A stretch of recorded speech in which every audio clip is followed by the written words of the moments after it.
Hello, everybody. Welcome to a Tuesday night.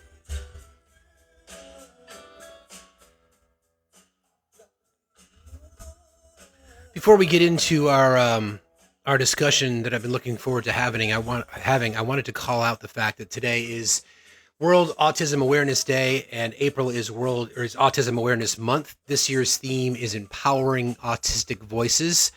The Talking Heads, led by David Byrne. David Byrne has autism, and he has always referred to it as his superpower. I know many people and have friends and family who have children and or adults with autism, and they would say the same thing, that is their superpower. And I want to take a moment also to shout out to caregivers, because caregivers go unrecognized, unnoticed, and deserve the appreciation that they get. Whether you have a child with autism or cancer or a family member that is aging or whatever it might be, caregivers deserve mad shout out. So happy in recognition of World Autism Awareness Day.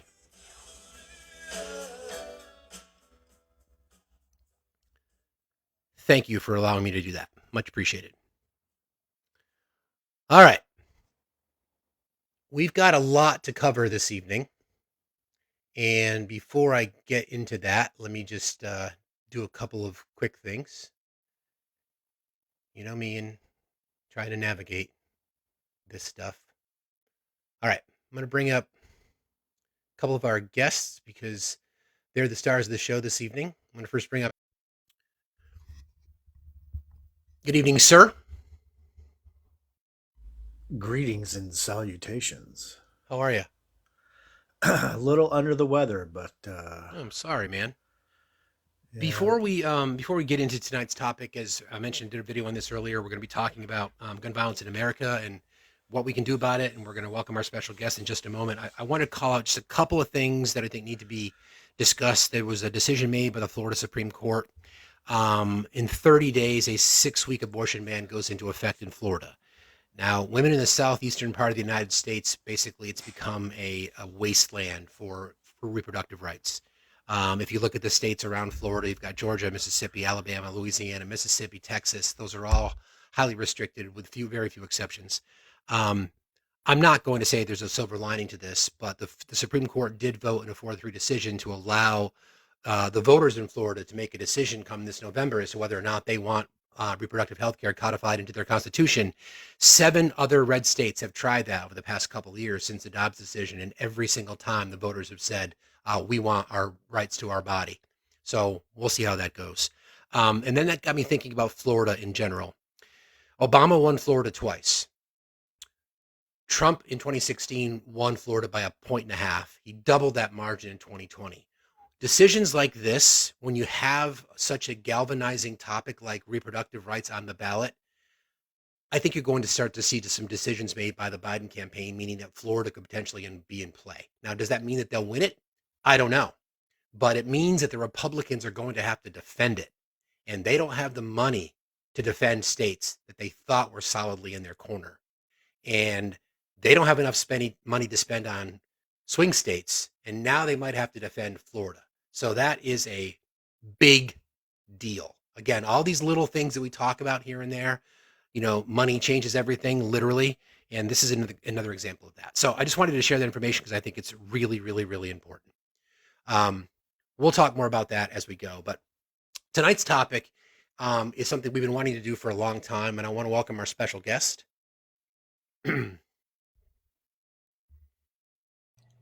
Hi, Ben. Hello, hello. How are you this evening? Good. I want to add something to the Florida thing real quick because the Florida Please. Supreme Court just ruled that the abortion amendment will stay on, as well as the legalizing marijuana recreationally amendment. So Florida is definitely going to be in play because young people are going to turn out for that, for both. Thank you for saying that. I appreciate that. That's a really good point. I mean, little things here and there that people don't pay at the macro level that a lot of people don't pay attention to necessarily. That's another reason why. So, Ben, please, if I get your title wrong, Associate Director of Public Policy, Public Health Policy, Public health. Public Health at Florida State University.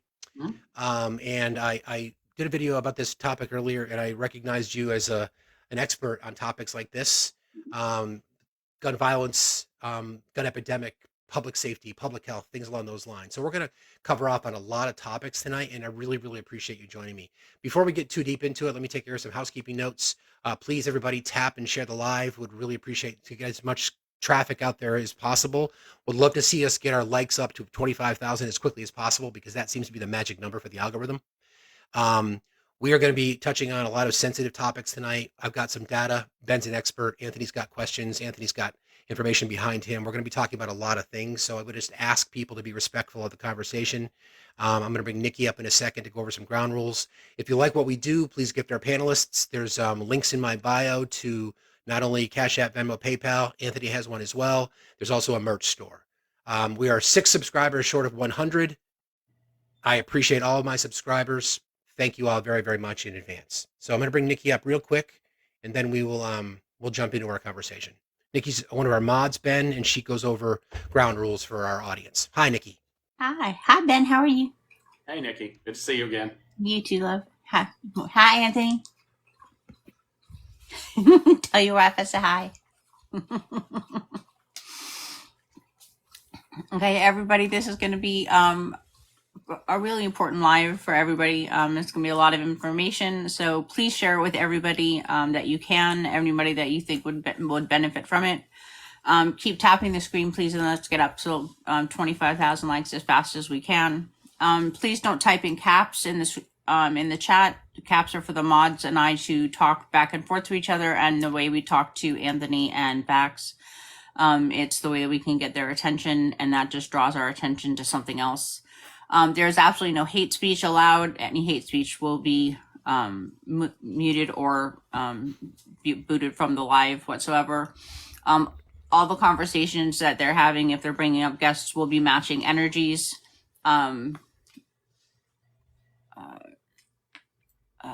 Sorry. That's good. My head's having issues today. All good. They're going to match energies. If you come up, please bring facts with you. Bring any information that you have with you. Google is not a legitimate source. It's a search engine, so you need to have an actual source with you.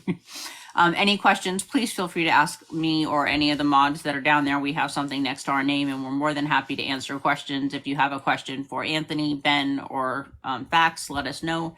If you're having an issue in the chat with someone, with the chat, something's going wrong, or anything else, just please let us know. We're more than happy to help.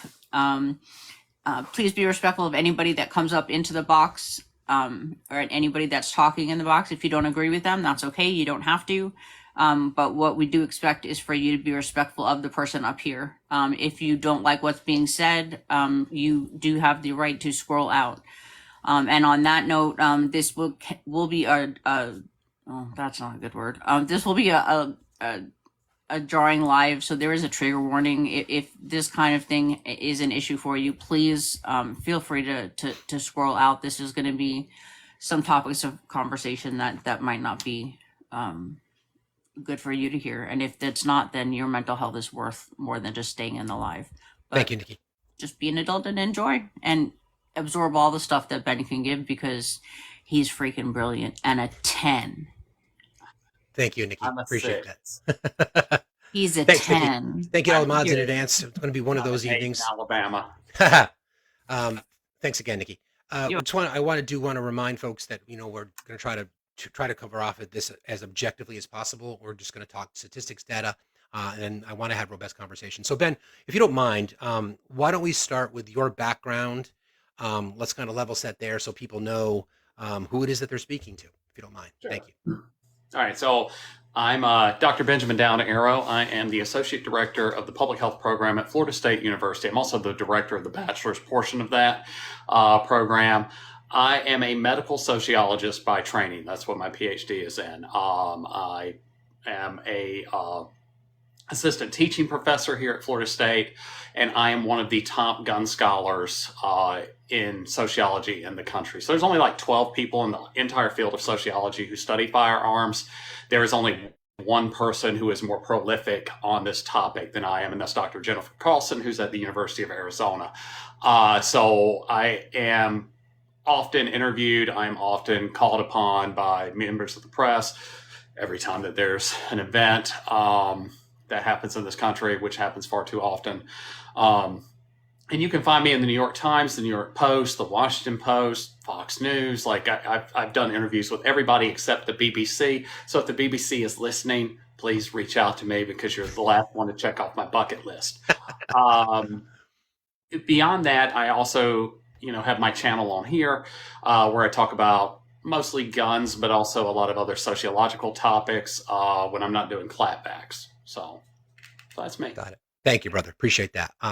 Anthony, so I have a few questions prepared. I know this is a topic that's really near and dear to you. Did you want to start, or do you want me to kind of just jump on in? Can I start with a level set? Because Please. this is something I don't believe gets discussed a month. Professor, as always, awesome to see you. And as I told people last night, I didn't realize that I had read your work while I was looking at you on TikTok. So before I knew that you were here, I had read your work. Same. And then when I put it together, I was like, oh, holy crap. Like, I don't think that's ever happened before where I've read academic studies and then find the academic on TikTok. So yeah, it's funny. I mean, there are a lot of us on here, but there aren't that many of us on here, right? Like I'm connected to pretty much all the main creators that are academics on here, and there are a couple of sociologists. Professor Neal is a personal friend of mine. He's got a pretty large platform on here. Dr. Gabriel Cruz, another friend of mine, is got a large, but there aren't many academics on here. But you're not the first person, you or Fax, either one, to say, hey, I actually have read your work. Like, I'm always shocked and surprised that anyone has ever read anything. I mean, that's why I came onto TikTok. I got tired of no one reading the things that I publish, and I have 17 publications just related to firearms. And I got really tired of no one reading it. And I'm like, I'm going to come on here and in a minute give you my entire paper, right? And that's how I started for me. Yeah. So I'll say one more word of praise, and then I'm going to ask you a couple questions. Go for it. So as a matter of background, I tap everybody, like and share, please. Sorry, Anthony. Yeah, tap that screen like you like tapping something else. I have been a member of several different veterans courts, which is how I found your work. And as a veteran, as an advocate for veteran, as a man who is clean and sober, it's really important that people understand, one, why your work is so vital, but two, leading into, can you talk about what happened in the 90s and how from a federal perspective it's been really hamstrung because there's no funding? Sure. Let's talk about the Dickey Amendment. So for those that don't know, we can't study firearms, not with federal grant money. Okay. So starting in 1996, a man named Jay Dickey, he was a representative for Arkansas. He saw a publication that came out. So it really started in 1993. A person that I know very well, Dr. Frederick Riviera and Dr. Arthur Kellerman, published a paper in 1993, and all that paper really said was having guns in the home increases mortality to children. That's all that paper showed. But that paper became a catalyst for Jay Dickey because he was afraid that these liberal scientists were going to find a way to ban guns, right? And so he passed what came to be known as the Dickey Amendment. And so the Dickey Amendment is an omnibus spending rider, for those that don't know. Since Congress can never pass a budget, the way that we pass budgets in this country is that we pass what's called a spending rider, an omnibus spending rider, that like covers everything that was on the budget before. It just carries it forward for another few months. So if you've noticed how they keep having to pass a budget every couple of months, this is that process. And they add a few things, they take a few things off, but overall they just vote on the whole thing as a whole, right? So the Dickey Amendment began as one of those in 1996, as this add-on to it. And what the Dickey Amendment says specifically is, if the CDC funds any research that could be used to advocate gun control, they lose 100% of their funding. Okay. This was later expanded in 2012 to include NIH and all other federal agencies. Now, think about it like this. If I publish something that I got a grant from the CDC, right? Even if what I published, I did not intend for it to be used as gun control. If someone takes my research that reads it on their own and goes before Congress and says, this is why we need gun control, the CDC, NIH, whoever gave me that money would lose 100% of their funding. So that means no more funding for cancer, no more funding for heart disease, no more funding for whatever else that they're studying at that time. In the 90s, this was considered a moratorium on gun research, and all gun research goes away. And this is why we're constantly arguing over just basic correlations, right? We started tracking gun deaths by state in 2000, right? But we're still having to argue that states with stricter laws have lower mortality because all we have is this correlation. Now, every year since 2000, that's been true, right? But we can't prove causation because we can't get the funding to actually go in and do it. Is that similar to why certain drugs are categorized as class 1, that they're not able to be studied as well? Similar bureaucracy, I could say. Anything that's a Schedule 1 drug, for instance, you can't get any form of research for because that's considered no human benefit. Right. Okay. So before we get too deep, I think I should probably take care of some housekeeping specifically around our disclaimer, because I think it would be really relevant for us to have that before things get too crazy. TikTok, it is our intention during these live broadcasts to only provide fact-based information to the absolute best of our ability. We strive to never spread misinformation or to platform those that do. Opinions of our guests or commenters are theirs and theirs alone and do not reflect those of the hosts. Hate speech is not allowed. We are diligent about policing it. This platform is for educational purposes only. Cool. Thank you. And Anthony loves the TikTok shop. Really loves it. So I want to add on to, so the Dickey Amendment, we've tried to get rid of it every year since it's been in place. One of the few things that did change in the Trump administration was that it was altered just a tiny bit. And this is why the rhetoric surrounding mass shootings has changed, where they said that we could research guns from a mental health perspective. And this is where you start seeing that, it's a lone deranged wolf at following those events. But the language was never actually changed in the bill. So if someone like the NRA comes along and says, no, this is for gun control, they could still do it. So the CDC is still very hesitant to give out any grant money. So we mostly rely on either I pay everything out of pocket or groups like RAND Corporation, Everytown, or the NRA. And the problem with any third party giving funding is that if they don't like your findings, you can't publish it. Because there's always a disclaimer when a third party gives you funding that they have to approve any publications. And see, that doesn't come when you get government grants, because at the end of the day, the CDC does not give a shit what I find. They just want me to publish what I find, right? So they're all whatever. They don't care. But for instance, if the NRA gave me money and I found that guns are bad, they're not going to let me publish that. If Everytown gives me money and I find something that shows guns are good, they're not going to let me publish that. So we need these government research grants to allow us to actually get a full picture of the good and the bad, because just like with everything, there's nothing that's inherently 100% bad or 100% good, right? There's nuance, and we need to understand that. So, for example, there's data that I pulled from Pew. I shared some information with you guys. So when we get information from Pew, so they're just sort of aggregating data, crime statistics. They're not studying things. They're not studying root cause. They're not going at it from the sociological side. They're literally talking about it, the data. So, for example, this is from Pew Research that I sent you guys. This is dated September of 23, so relatively recent. About 4 in 10 U.S. adults say that they live in a household with a gun, including 32% who say that they personally own one. There are differences in gun ownership rates by political affiliation, gender, community type, and other factors. Republicans and Republican-leaning independents are more than twice as likely as Democrats and Democratic leaners to say that they personally own a gun, 45% compared to 20%.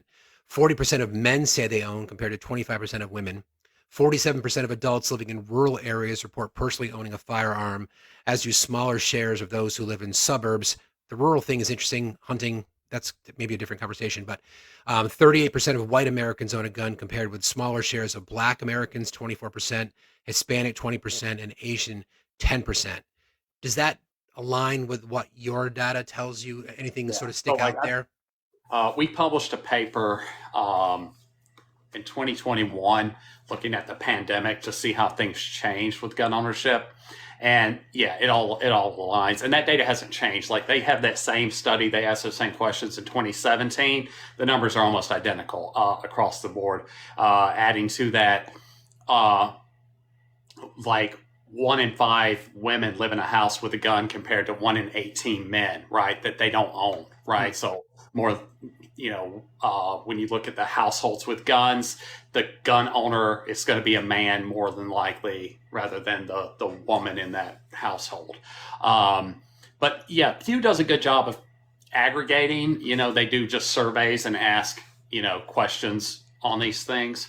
And it hasn't really changed. Those numbers have been consistent across time. One of the things we're seeing change following the pandemic, younger people are buying guns. Gun ownership used to be concentrated at middle class, middle-aged white people. So we're seeing people who are younger. We are seeing larger shares of different marginalized groups. So members of the LGBTQ community, women, different racial minorities buying guns because of things that happened during the 2020, 2021. Sure. But overall, those numbers have remained stable. And last check, approximately 120 guns per 100 people in America. Does that sound about right as well? Yeah, 120.5 per 100 residents, which is double the next country, which is Yemen. Just for those that don't know, Yemen has been in a civil war for almost as long as I've been alive. So they have a rate of 60 per 100 citizens. So we are double war-torn Yemen. So I guess I don't want to let Anthony go. I have one more question on that particular topic. So we've heard the term, and I'm guilty of it as well, to say that there's a gun violence epidemic in our country. Would you classify it as that, or what is the appropriate terminology? Yeah, because we're the only country in the world that has the mass shooting incident, and among comparable nations, we have the highest rate of gun suicide, gun homicide, all of it. There, when we compare ourselves to comparable, the next closest is Canada, but we're 4 to 5 times their rate. We have, it's like huge. Like here's Canada's little bar, and then us way up here, right? Like it's just ridiculous. So yeah, it is an epidemic. It's hard though to compare the United States to other countries because we have this Second Amendment thing where it's been reinterpreted recently to be an individual right to ownership. It was never thought of that way, but as of 2007, it has been. That makes us a little unique because there are only 3 countries in the world that have that. That's us, Mexico, and I want to say Belize. So all in the Western Hemisphere. Meaning a right to own based on their constitution, or keep and bear? Yeah, gotcha. Something that implies that's similar to what our Second Amendment is. Okay. Mexico and Belize, you said? Yeah. Okay.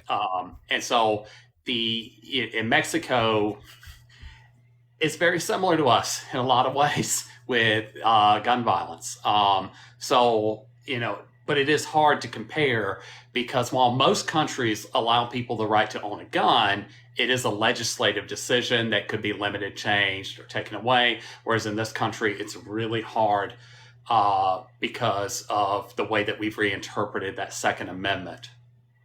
Okay. Anthony. So in addition to the CDC, I don't think a lot of people are even aware of what the GOP has done to the ATF and their budget and their inability to participate in the process.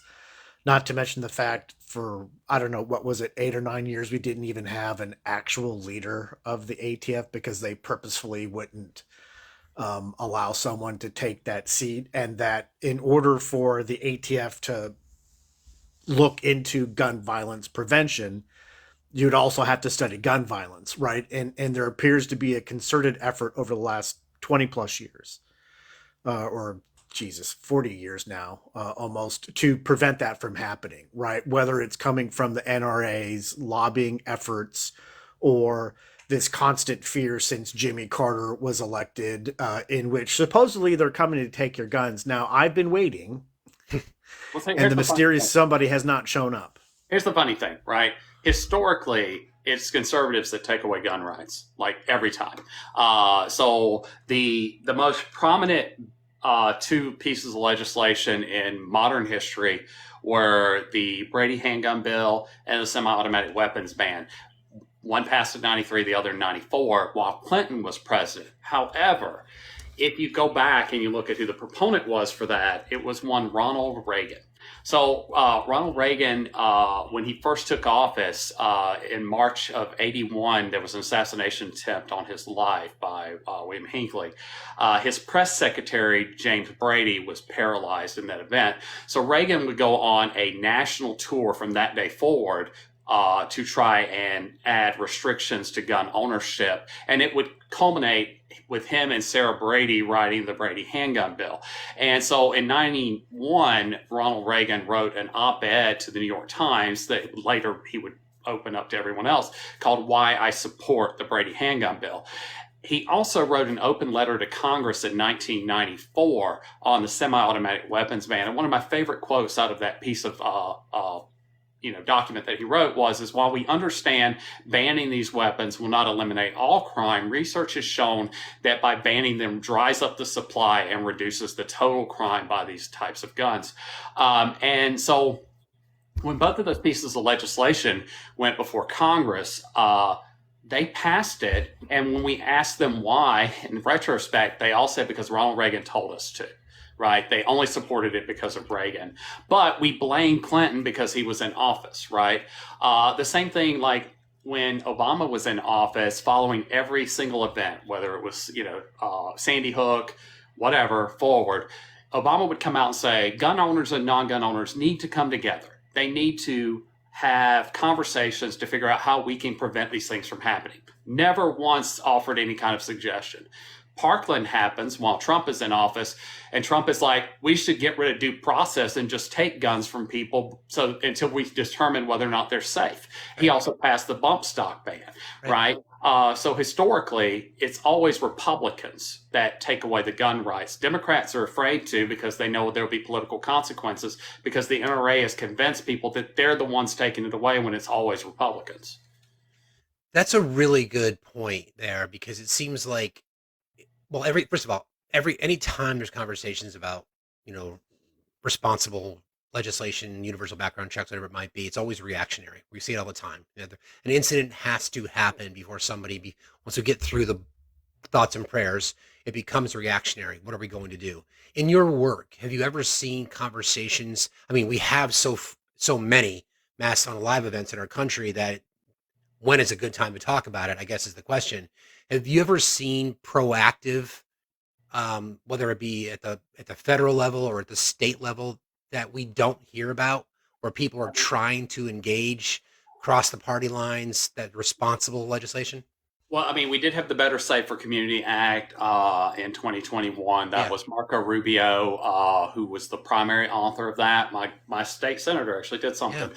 But that bill didn't really do a lot. Like, the biggest thing that it did was eliminated the boyfriend loophole. Mm-hmm. So those that aren't familiar, 19 states, including mine of Florida, had this loophole for domestic violence and losing your gun for domestic violence, where if you didn't live with your partner, you didn't have to surrender your firearms. And they got rid of that in the bulk of things that bill did. The rest, though, was all symbolic. It was just like lip service, but didn't actually affect anything.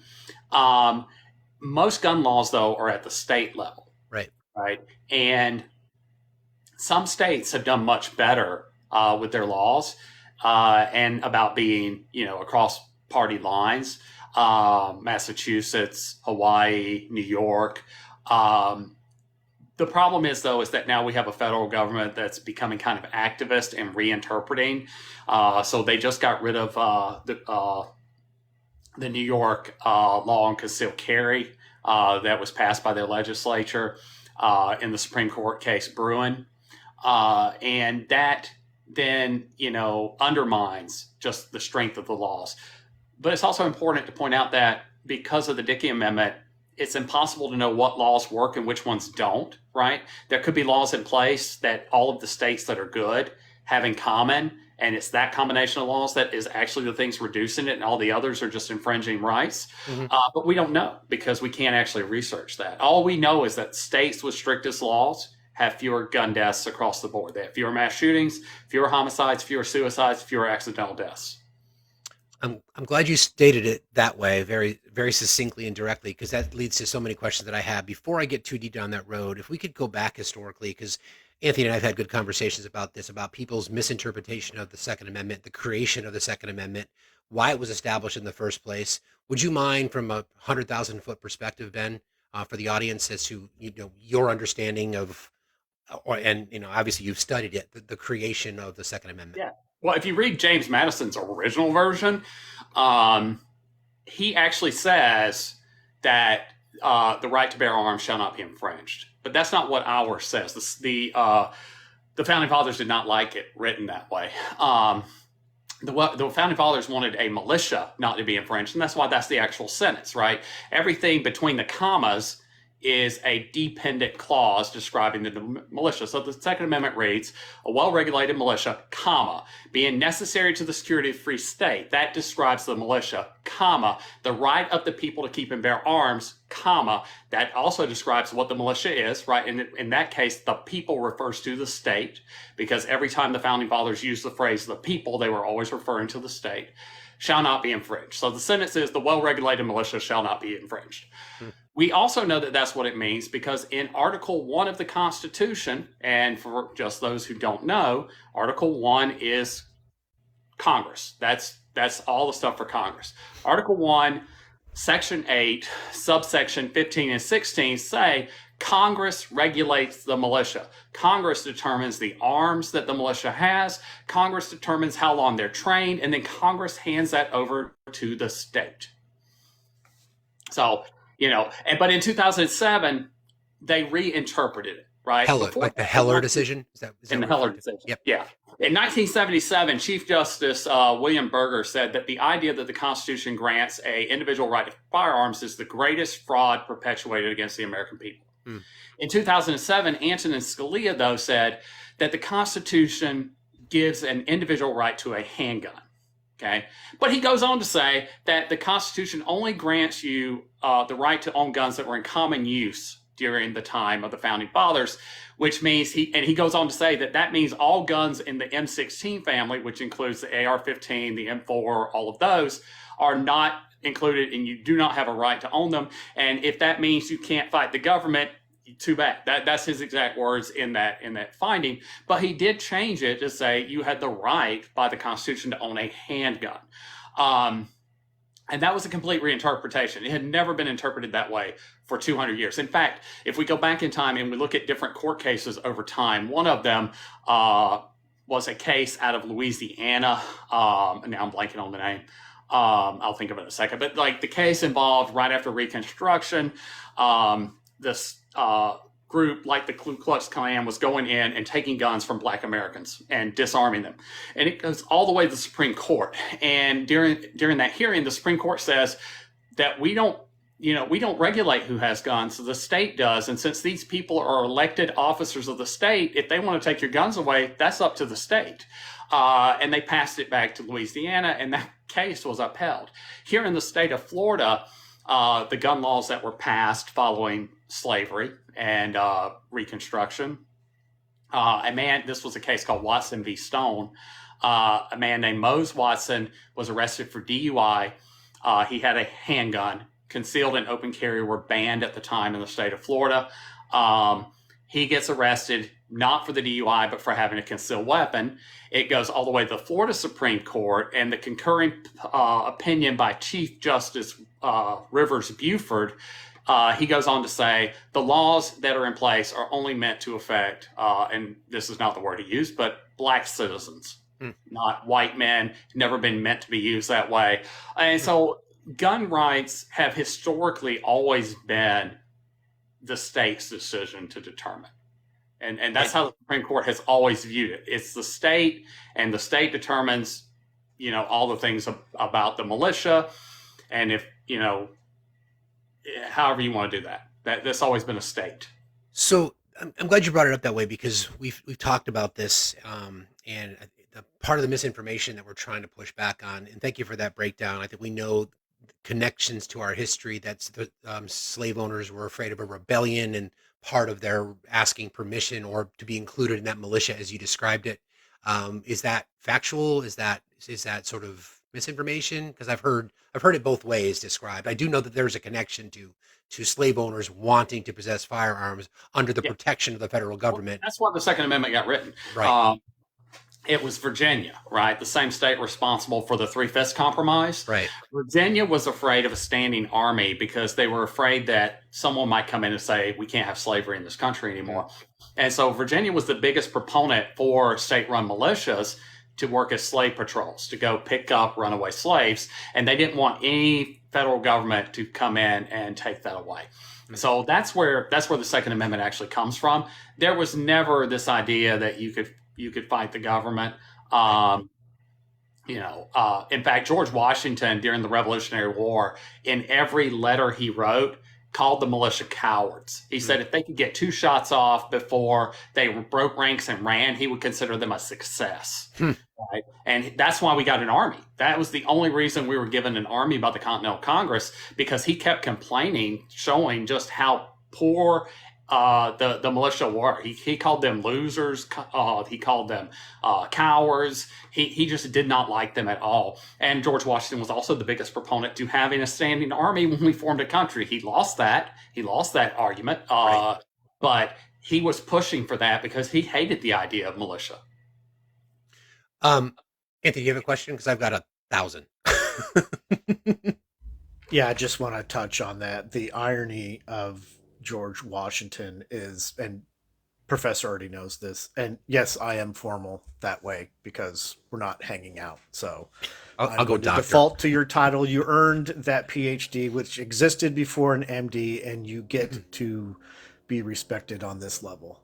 Also, I have a master's degree in comparative history, so I know the struggle. Now, It's rough. and I do math for fun because I'm sick in the head. I mean, I'm a statistician for a living, so Yeah. It's interesting because one of George Washington's largest complaints was in the regime of training, right? And he often said that you're not a soldier until you're trained to be one. And one of the most important things about being a soldier is learning how to handle a weapon effectively, right?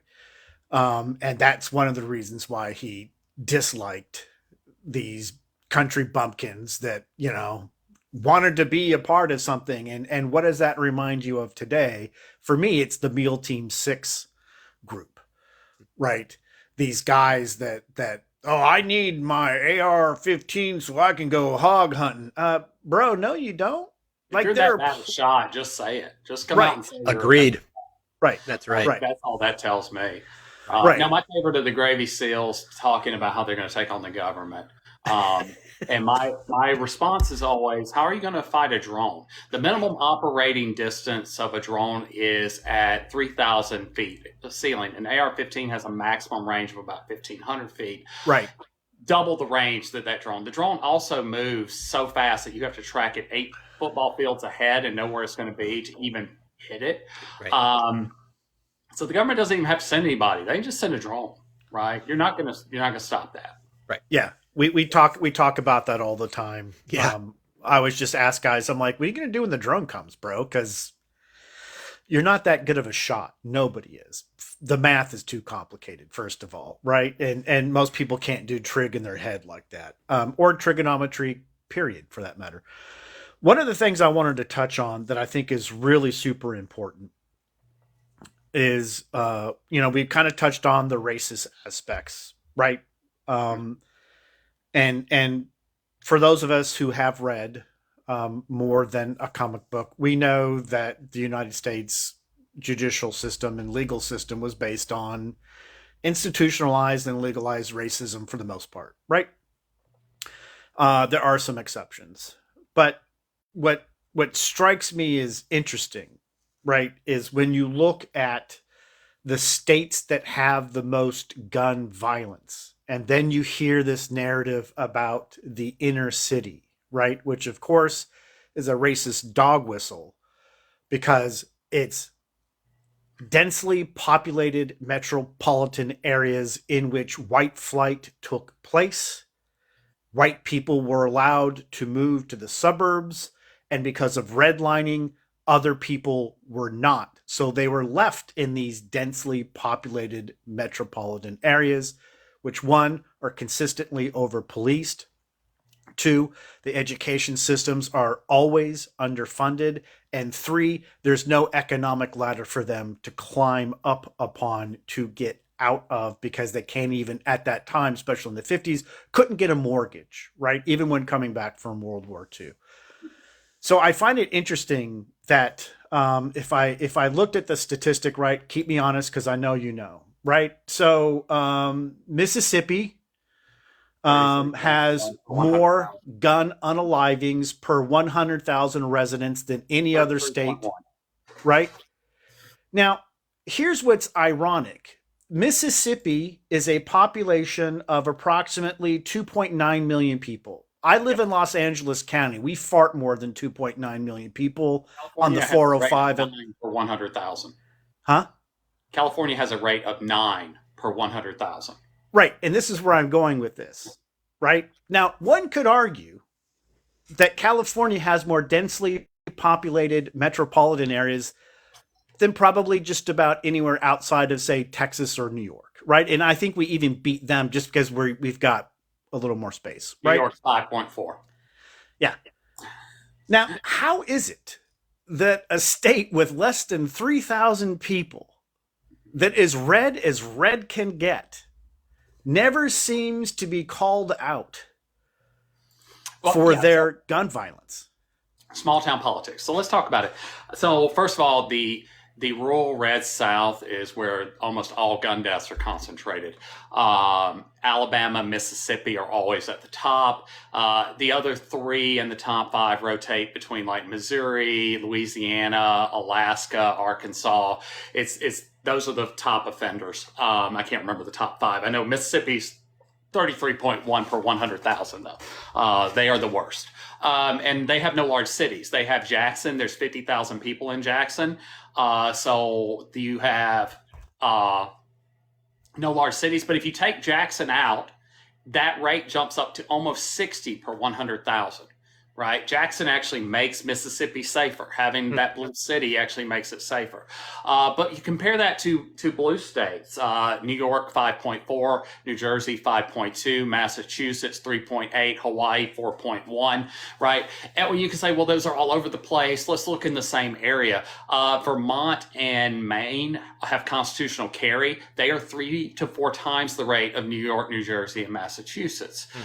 Even people, they like to scream, oh, Chicago, because that's a racist dog whistle. Chicago's not even in the top 30 most dangerous cities. And Illinois is significant. It's 16.1. Indiana is 16.8. Ohio's like 18.4 per 100,000. So like in comparable areas, these states with stricter laws have fewer deaths.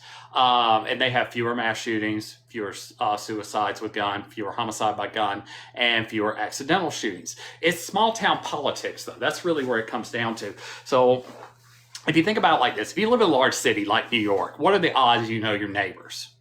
Right? Like, you probably don't know who they are, right? You live in California, right? Like living in LA, you don't really know who your neighbors are, right?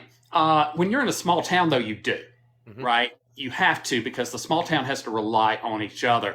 In the big city, I can put a mugging on the front page of that paper every single day. Even if they live in your neighborhood, you're not going to know who they are, and it's just going to be sensational, and you're going to be like, oh my God. But in a small town, any kind of crime that could disrupt that community cohesion is not talked about. They put it on like the last page in a small bullet point, like we arrested this person for whatever, because they can't undermine the cohesion of the small community. And that gives them the illusion that small towns are safer than big cities. That gives that illusion that there's less crime in these areas, when in fact it's just more covert and covered up to prevent people from distrusting their fellow citizen, right? And it's because you know them. So that's really one of the biggest drivers of that, right? Like, even if you turn on local news won't really talk about things happening in the very small town, but they'll talk about the things in the larger towns around it. Which And I'm glad you brought it up that way because we hear Chicago all the time. We hear Chicago, we hear Philly, we hear Detroit, Milwaukee, we hear Atlanta.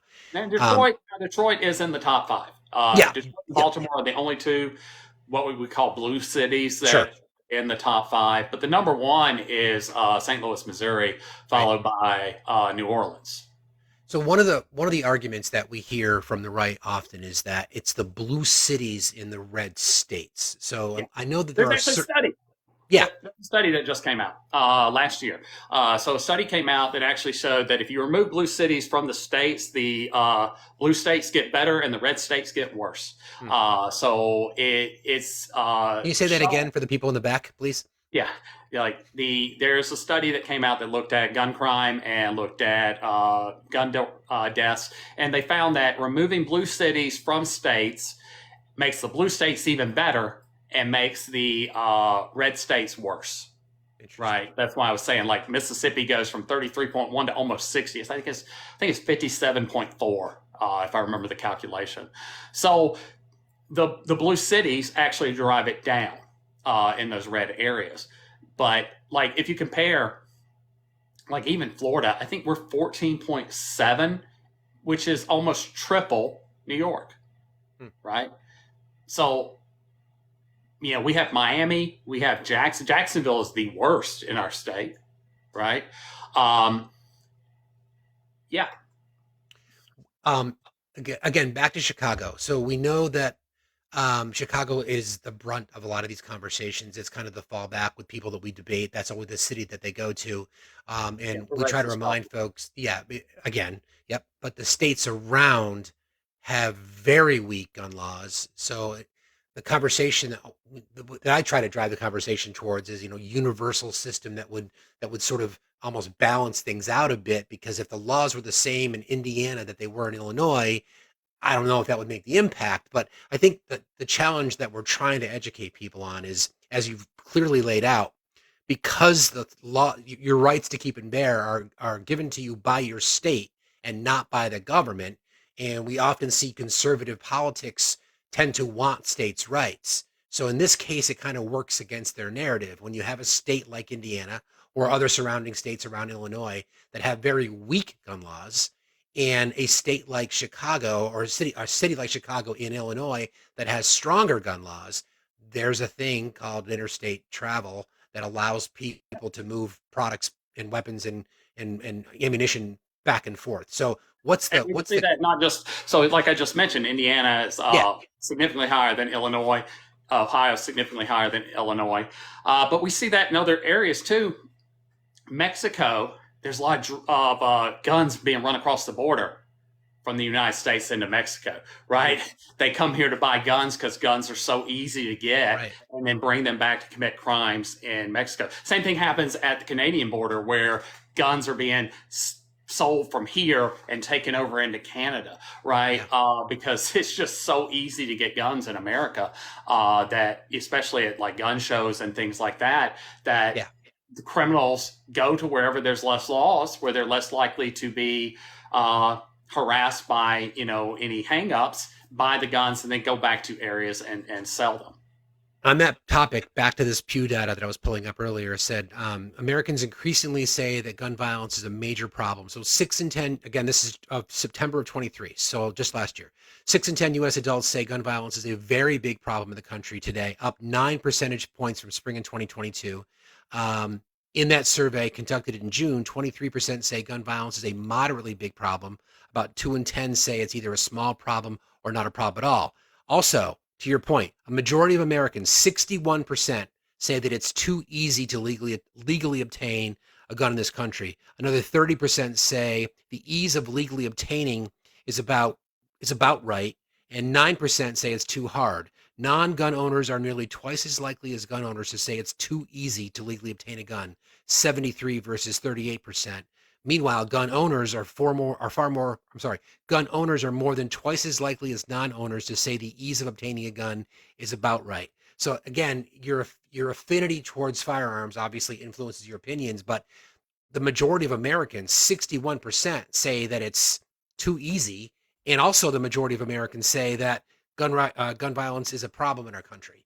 But yet We cannot get unity around Fifty-two proactive percent of gun solutions. owners, 52% of gun owners want a gun registry. So let that soak in for a second. Exactly. Uh, Exactly. So what's the holdup? the NRA.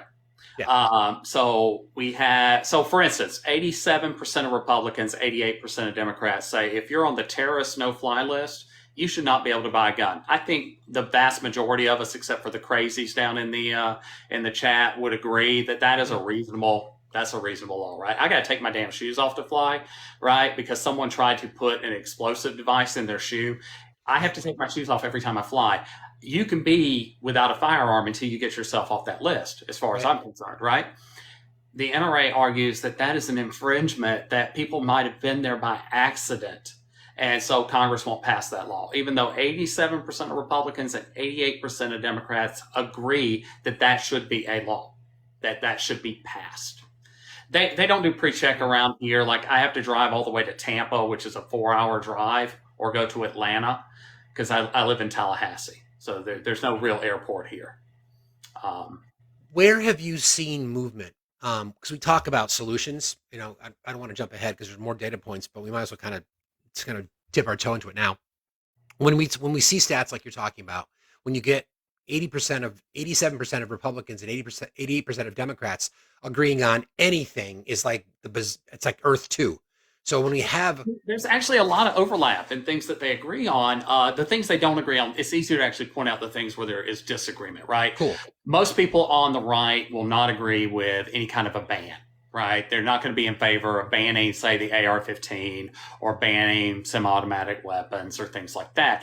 But when it comes to like increased background checks for like mental health, majorities, like significant majorities, like 60% of Republicans versus like 80% of Democrats, are in favor of those kinds of things, right? One of the ways that we've seen really helpful at getting people on board with it is when we centered around suicide or centered around veterans. So some successes that we've had is going to like gun clubs or to stores and talking about depressive symptoms and how to tell if someone may be considering an attempt, especially because of the 22 a day, and talking about how we don't want our veterans to experience that. And gun stores are like really on board because they don't want to lose a customer in the long run, right? sure. And so they try and talk to them. They try and not sell them something right away to try and help them find help. And so we found some successes there, Mhm. right? The problem is though is that even reasonable things like saying, hey, maybe you should have a safe and put things in a safe is fought adamantly by groups like the NRA. So like you can't have any reasonable expectations for that because the NRA fights all of that. And let's level set. I believe at last check, 97% of monies being funneled into Congress from the NRA are going into the pockets of Republicans. I think that number's about right. Yeah, I looked at it. yeah, it's about 96, 97%. But that's not to say Democrats don't. Right Yep. across the state from me in Right. Georgia, Sanford Bishop, he is a Democrat. He's been in Congress since like 92. He's the highest paid Democrat by the NRA. He's got an A+ rating. So it's not just Mhm. Republicans, although it is shifting more and more and more to where they're only giving to Republicans. Right. I would, the fine line, because we hear this conversation all the time. And thank you, everybody. Please continue to tap and like the live. Let's try to get to 100K as quickly as we can. I would really appreciate that. And please gift our panelists for their time and for their effort, especially for Professor Ben. Um, we hear about mental health, right? People make this statement, well, it's not a gun problem, it's a mental health issue. And we all, last time I checked, mental health is a global issue. In our country, we do have privacy protections, HIPAA, whatever it might be. So I think it's a slippery slope for people. I think people who are averse to mental health checks and or screenings to purchase a firearm could feel like even more of their rights to privacy are being invaded. But I think there's an argument to be made there as a society trying to protect ourselves from each other in some cases. There perhaps are certain freedoms and or liberties that we might have to give up. Yeah, Yeah. go Go ahead. Anthony. Let's take this off ramp here because this is super important. I am a huge advocate of red flag laws, specifically because it saves veterans who are in trouble, right? It gives them the ability to either be 5150'd or accept care, right? The ATF will come and collect their firearms. They then have 6 months to show up in court and prove progress to get them back.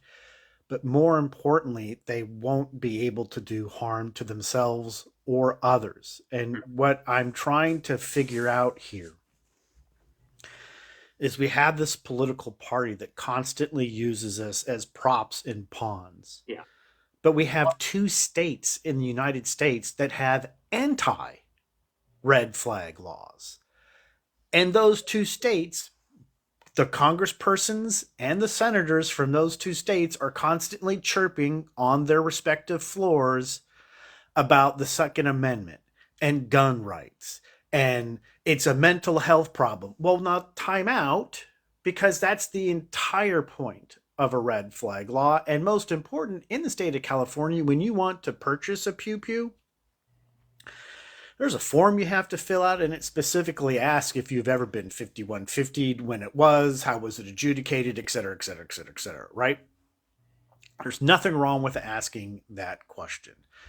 Just Okay. because you can own a firearm does not mean you should. And Right, so Professor, I'd love you to jump in on that. To just latch onto your point, I want to point out in the Heller decision that a lot of these like pro-gun nuts are like citing as like, oh, it's constitutional right.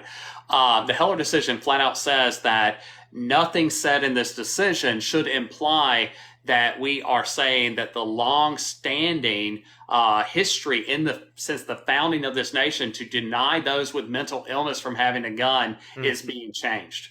Right? That is a long-running tradition in the United States since the founding of this country that the quote unquote village idiot was not allowed to have a firearm. Right? They did not want anyone with mental health problems to have a firearm, and the Heller decision, he flat out says that just because I'm saying you have a constitutional right to a firearm does not mean that those adjudicated unfit or mentally ill can have a firearm. Right? So that's a long running thing. To go on to that though, let's say it is about mental health, let's just play devil's advocate for just a second. Why aren't we funding it? Why then do Universal health care? Yeah, all right, let's fix mental health. Let's put funding for mental health. Why do those same people who say we have a mental health problem say, oh no, we can't spend any money on that, right? Framing it as a mental health issue does three very different things that are all bad. First, it stigmatizes those with mental health problem, right? The most common mental health disorders are depression and anxiety. Those are not the individuals that are going out and committing these acts, right? So that's the first thing. Yeah, you have people who might want to seek out help but might be afraid to because they're afraid they're going to be stigmatized. It's like, oh, you've got a mental illness, you might hurt somebody, right? Like, so that would cause actual people we already have really low turnout to go seek those services as it is because insurance doesn't cover it. That would just cause that to collapse. Two, it assumes then that a mental health professional can predict, like in Minority Report, who is going to commit a crime and when, like they're psychics, right? Which we know is impossible. And third, because we know it's impossible, then it says, well, then why have laws at all? Because it's always the work of a lone deranged wolf and we can't predict that behavior, right? Which is nonsense because the point of law is never to eliminate an instance of a thing. It is to reduce the instances of a thing, right? To get it down to levels that we consider acceptable. So, the framing as a mental health is just a way to be disingenuous about how we're going to fix it. I would argue every single person that commits a mass shooting has a mental health problem, right? Certainly. Like it takes a level of derangement to want to bring harm to people that they don't know, right? Agreed. But the fact that the same people who say, oh, it's a mental health problem, then turn around and say, oh, but we're not going to fund mental health, that means that they are just they don't really care about mental health. It's not about that. They're just not wanting people to come after the actual problem. Right. It's an opportunity to defend their belief that they are entitled to own and keep under the rules we just talked about. You up for taking questions from we've got a request. So if you're cool with that, I'll bring somebody up. Is it Cersei? Sorsha. Sorsa. Hi, Sorsa. Good evening. Welcome. And you have a question for Professor Arrow. Well, I was just going to say that, we've looked at history and we know that there is a group of government supporting authoritarians that want to take away free speech. They've consistently done this with the Bolshevik Revolution. They've consistently done this. And we're saying, you're not going to do this anymore. We have weapons. You're not going to touch us. So then what would you say to me that say that we're tired of your authoritarian control over our lives and we're going to keep these around just in case you decide to get out of line again, like lock up your political opponents in the name of safety, in the name of the good, when in fact we know that you are the red flag. You people are the problem. Sergeant, let me ask you a real quick question. First of all, who said anything about taking away guns? Well, you want the excuses. I'm a gun owner. No. I'm a gun owner. So who said anything about taking away guns? You want to draw them down. You want excuses, red flag laws, and this and that. So you can't answer that question. Okay, good. Second, when in American history has a civilian defeated the U.S. military? British government on American soil. Yeah, British government during our revolution, and then when we didn't have an American military. The American military started with the Civil War. Yeah. When on American soil did the American people ever defeat the U.S. military? Well, the Bundy Ranch was a great example of how we stood down That's your answer. They haven't. In the 1900s, during the when we had the Great Depression, one of the public works that the Corps of Engineers did was they mapped every cave system, they mapped every piece of land, every inch of American soil. Did you know that DARPA owns GPS? Yes. Did you know DARPA is an arm of the Pentagon? Did you know that DARPA deliberately sets your GPS to be 5 to 10 feet off so that it's never directly where something is? Did you know that they could turn that off of your device at any moment, any time? I know that. Yeah, my family's Pentagon. So the reality is that the same people who are screaming, "Oh, we need weapons to fight a tyrannical government," have been voting for people to give more funding to the military over the last 50 years. We spend $800 billion currently, with about 75% of that going to defense research projects. Doesn't go to veterans, it doesn't go to soldiers, it doesn't go to widows. It goes to building new and better ways to unalive people. Correct. Raytheon, correct. Yeah, Raytheon, Lockheed Martin, like all of them, okay? Yep. You can't have it both ways, right? Well, we can, and the reason why we can... You can't defeat the U.S. government. We can. We saw how effective... You play too much Call of Duty, man. You need to wake up to reality. You can't. You can't stop a drone. You don't have anything you can buy and own legally that can stop a drone. Okay, well, let me respond. We saw how effective you are in Afghanistan. We're not Afghanistan. We don't have Afghanistan 100% mapped. We have the United States 100% top to bottom, underground, above ground, to the tallest mountain mapped. Yeah. We are 4,000% above the capabilities of the Afghan flip-flop wearing guys over there. The people in Afghan could live in caves without electricity. Your government can't go without your air conditioning. You will never conquer the American people ever again. Except that they have every single time. In the 1930s, when people went on strike, this is why we have Labor Day. In the 1930s, the U.S. military came out and just murdered people, hands down, and there was nothing they could do to stop it. Kent State, Waco. Educational purposes only, TikTok. Every single time that anybody has been perceived even slightly as a threat to the U.S. government, the National Guard or the military has shown up and put those people down. Waco is not our people. You haven't seen our people yet, my friend. Okay. You haven't seen them. Right. We're 40 million deep. Let me ask you a question. Let me ask you a question, Cersei. Do you really live in this delusion that you think that you and your friends can take on the U.S. government? Yeah, absolutely, no problem. Whenever the time comes, no issue. Okay, tell you what. let's level set. Okay, Or what'd you have for? no, Hold on, wait, Cersei, hold on. What'd you have for dinner? good. I don't give a shit, buddy. Nobody fucking cares. See, that's what we face. Thank Yeah. you for that. I love watching Ben cook. It's incredible. That Um, that ass clown has been on several lives, and I yeah, didn't get to ask him my favorite question, which is how long exactly did you serve? Because he always says my family's Pentagon. yeah. It doesn't Is matter. that a I don't believe nationality that, first of or all. But second, no, he's never served. And right? If he had, Yeah, he would know better. right, and I right, think it's really really important that we address the big picture conversation that we attempted to go down there. That right. people who live in this fantasy that they are going to take on the United States military because, to your point, Ben, they've been playing Call of Duty. They genuinely, it's become a fetish. It's literally become this fantasy. And to your point, it wasn't even the reason that the 2A was established to begin with. It wasn't that your Second Amendment gives you the right to take on the government. That's not what it's for. So the Yep. tyranny argument is such bullshit. Yep. But again, we're trying to remain objective. We were talking about data, Yeah, so let's go ahead. we in this country, movies and video games have gone a long way to try and convince people that they're more competent than they actually are. I mean, there was a recent survey where 80% of white men said that they could land a plane if they had to, right? Yeah. If they're on American Airlines and suddenly the pilot dies, they could just run up and land that plane. I have spent more time in helicopters and planes than probably anybody in this chat. Anthony's probably the only one who may have spent more time because I was not airborne.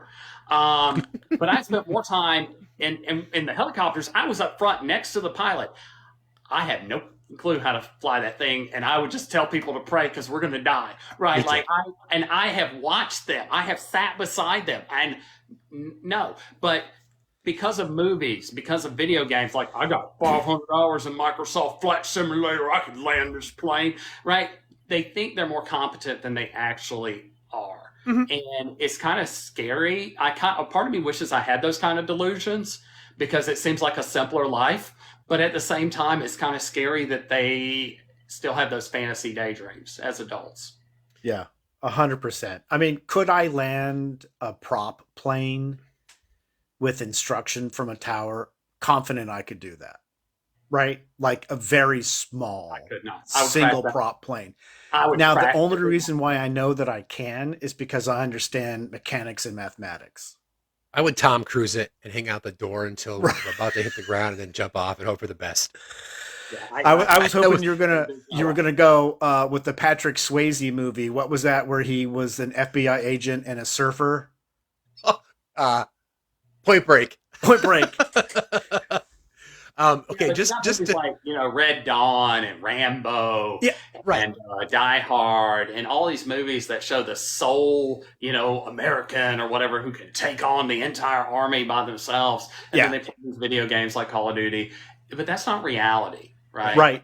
And let me tie this in for a second, because before that very interesting guest,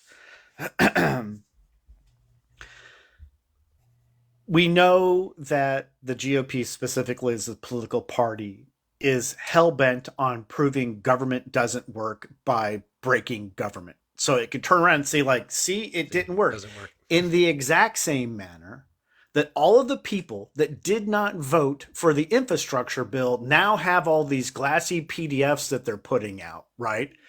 Oh, and our county now, blah, blah, blah, blah.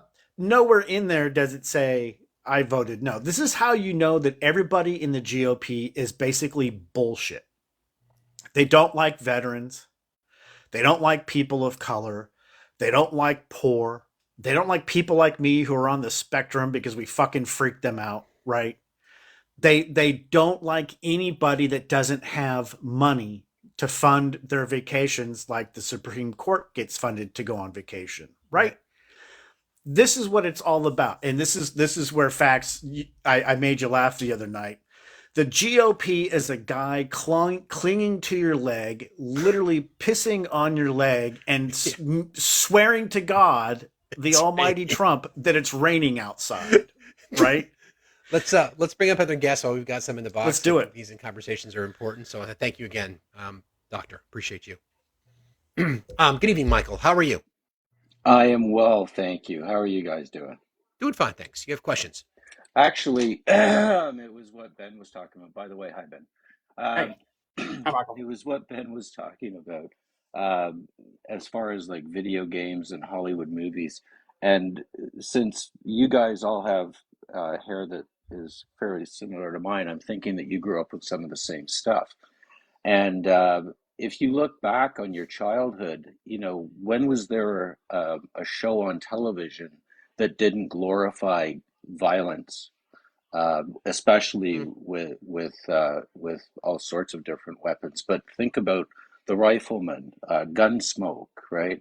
We Bonanza. used Bonanza, and then of course, there was a lot of World War II stuff, right? The Rat Patrol, you know, Combat, like 12 o'clock high, Dirty literally Dozen.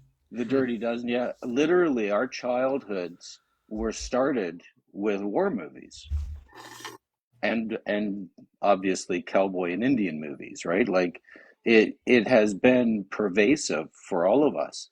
And when I look back on what we were watching and compare it to what they're watching now, oh my God, Well, what the hell? I think the statistic is somewhere between 18 and 25% of all television and movie programming has some kind of violence.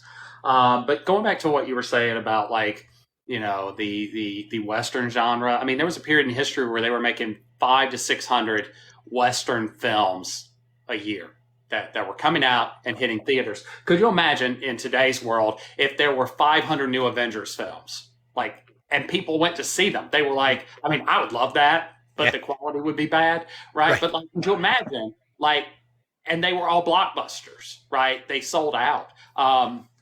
So if you want a fun fact, like the reason guns are in the popular imagination, the reason that people think about guns the way they do today is really the story of two men, Oliver Winchester and Samuel Colt. Mm, Let's start with Samuel Colt. Samuel Colt was the son of a textile owner. He owned a bunch of textile plants. Christopher Colt was his name, and he was the wealthy heir to that textile family. But he wanted to be a gun maker. He saw this was a industry he could get into, and so he developed a handgun. Now it is unclear in the historical records what exactly happened, but that first gun test that he showed at the World Fair did not go well, and it is implied that if the person was not unalive during that test, that they were severely maimed during that test, which led to his father cutting him off and telling him that you know, he was not going to give him any more money to waste on his endeavors with building guns, and that he needed to grow up and take over the factories. So Colt stole a bunch of laughing gas, nitrous oxide, because nitrous oxide is used to soften textiles, and so he went around the country with that laughing gas and sold it as a snake oil salesman to fund his gun operation. And this man would go bankrupt multiple times doing this over his life. In one case, he had gone bankrupt. He had given up his dream of being a gun manufacturer for a little while, and he started working with a guy named Samuel Morse, the guy who invented Morse code. And for what people don't know is Samuel Colt invented the underwater cable that Morse sent his code across the ocean with. Okay. But while he was doing that, he also invented the first underwater explosive device. So while they're talking to the Pentagon about the code and the cable, he begins to talk to his buddies and the president about this underwater explosive device. And they're like, oh yeah, it's great. Start making it. So he invests what little money he has left to start like building weapons for the army. And it has to go to Congress for funding. And at first, everybody's all on board until this lowly representative from Massachusetts stands up and says that the United States will never support such an ungodly, you know, weapon, that is the most unchristian thing they had ever heard of. Now imagine if AOC did that, right? Like, because we're talking like representatives, right? How would people react? Well, the problem is that lowly representative was former President John Quincy Adams. And so immediately he's bankrupt again. And that should have been the end of Colt's story. Except in Texas, a man named Walker, Texas Ranger, is about to be killed. He's about to die in a gunfight. And he reaches over and he picks up the first gun he can find and he shoots and kills 6 people. And that gun happened to be one of Colt's peacemakers. And As a little fun fact about Colt is that he was like Gatsby from The Great Gatsby. He threw these lavish parties. That's how he ended up bankrupt, because he thought if I threw these parties and people came to the parties, they would want to buy my guns, and nobody did because nobody wanted them. No one cared.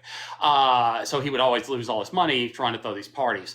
So Walker survives, and it's like every member of the Texas Rangers is getting one of these guns, find out who made it, they find it, they commission him, and Colt does something different. Instead of throwing the parties, Colt decides, I'm going to take a different route, and he starts hiring people. So at the time, the dime store novel was the most popular piece of fiction being sold in the United States. And it was the rags to riches story, right? Like that's usually what it was. The plucky immigrant comes to the United States, works hard, becomes wealthy. And he tells them, I want you to write stories about a person using my gun. They don't need to have a name. I don't care what their name is. Give them their weapon, though, and tell them what the weapon is. And it became the best selling. They sold 30 million copies the first year that he did that, okay? This is where the Clint Eastwood character would later come from, where, like in The Good, the Bad, the Ugly, Fistful of Dollars, Pale Rider, where Clint Eastwood literally plays a character that does not have a name in the entire movie. Okay? Seeing the success of that, you're going to fast forward. So at that, because of that, inventing advertising, pointed advertising, right? Colt becomes the richest man in the world and then dies a few years later of tuberculosis. Fast forward a few years, as Hollywood is starting up, Oliver Winchester does the same thing, but he does it in movies. And so, like when you interview Edwin Pugsley, who was the historian for Winchester and later the CEO after Oliver died and after Sarah fled to San Jose, where the Winchester Mystery House is, Edwin Pugsley would say that the secret to Winchester's success is our ability to market and advertise. Like that's what drove people to want it. So by putting the guns in pop culture, people wanted the guns. And that's what made Americans think that guns were there. So if you look at historically, we start seeing, like if you look at books or paintings that were in the 1700s, the 1600s, there's never really a gun drawn there. But as in the 18 and 1900s, we start seeing guns being drawn into those same scenes where they didn't exist, or being more prominent in those same scenes where they never had been before, which then gives the illusion that guns were more important than they actually were. Think about the Wild West. Go ahead. I'm sorry. I was just going to say, think about the Wild West, right? Like everybody down there's like, oh, the Wild West, they had it because it was so dangerous. Every town in Texas banned guns. You had to turn them in, right? That's what, if you watch Tombstone, that 30-minute fight that they have actually took place 6 feet apart from each other, about a mile outside of Tombstone, Arizona, and it was 30 seconds long, and nobody died, right? So, The reality is that the most places had very strict gun laws, especially following the Civil War during the time of the Wild West. So we have a history of it, but in modern pop culture, we've created this fiction that guns were just everywhere, where everybody had them, everybody wanted them.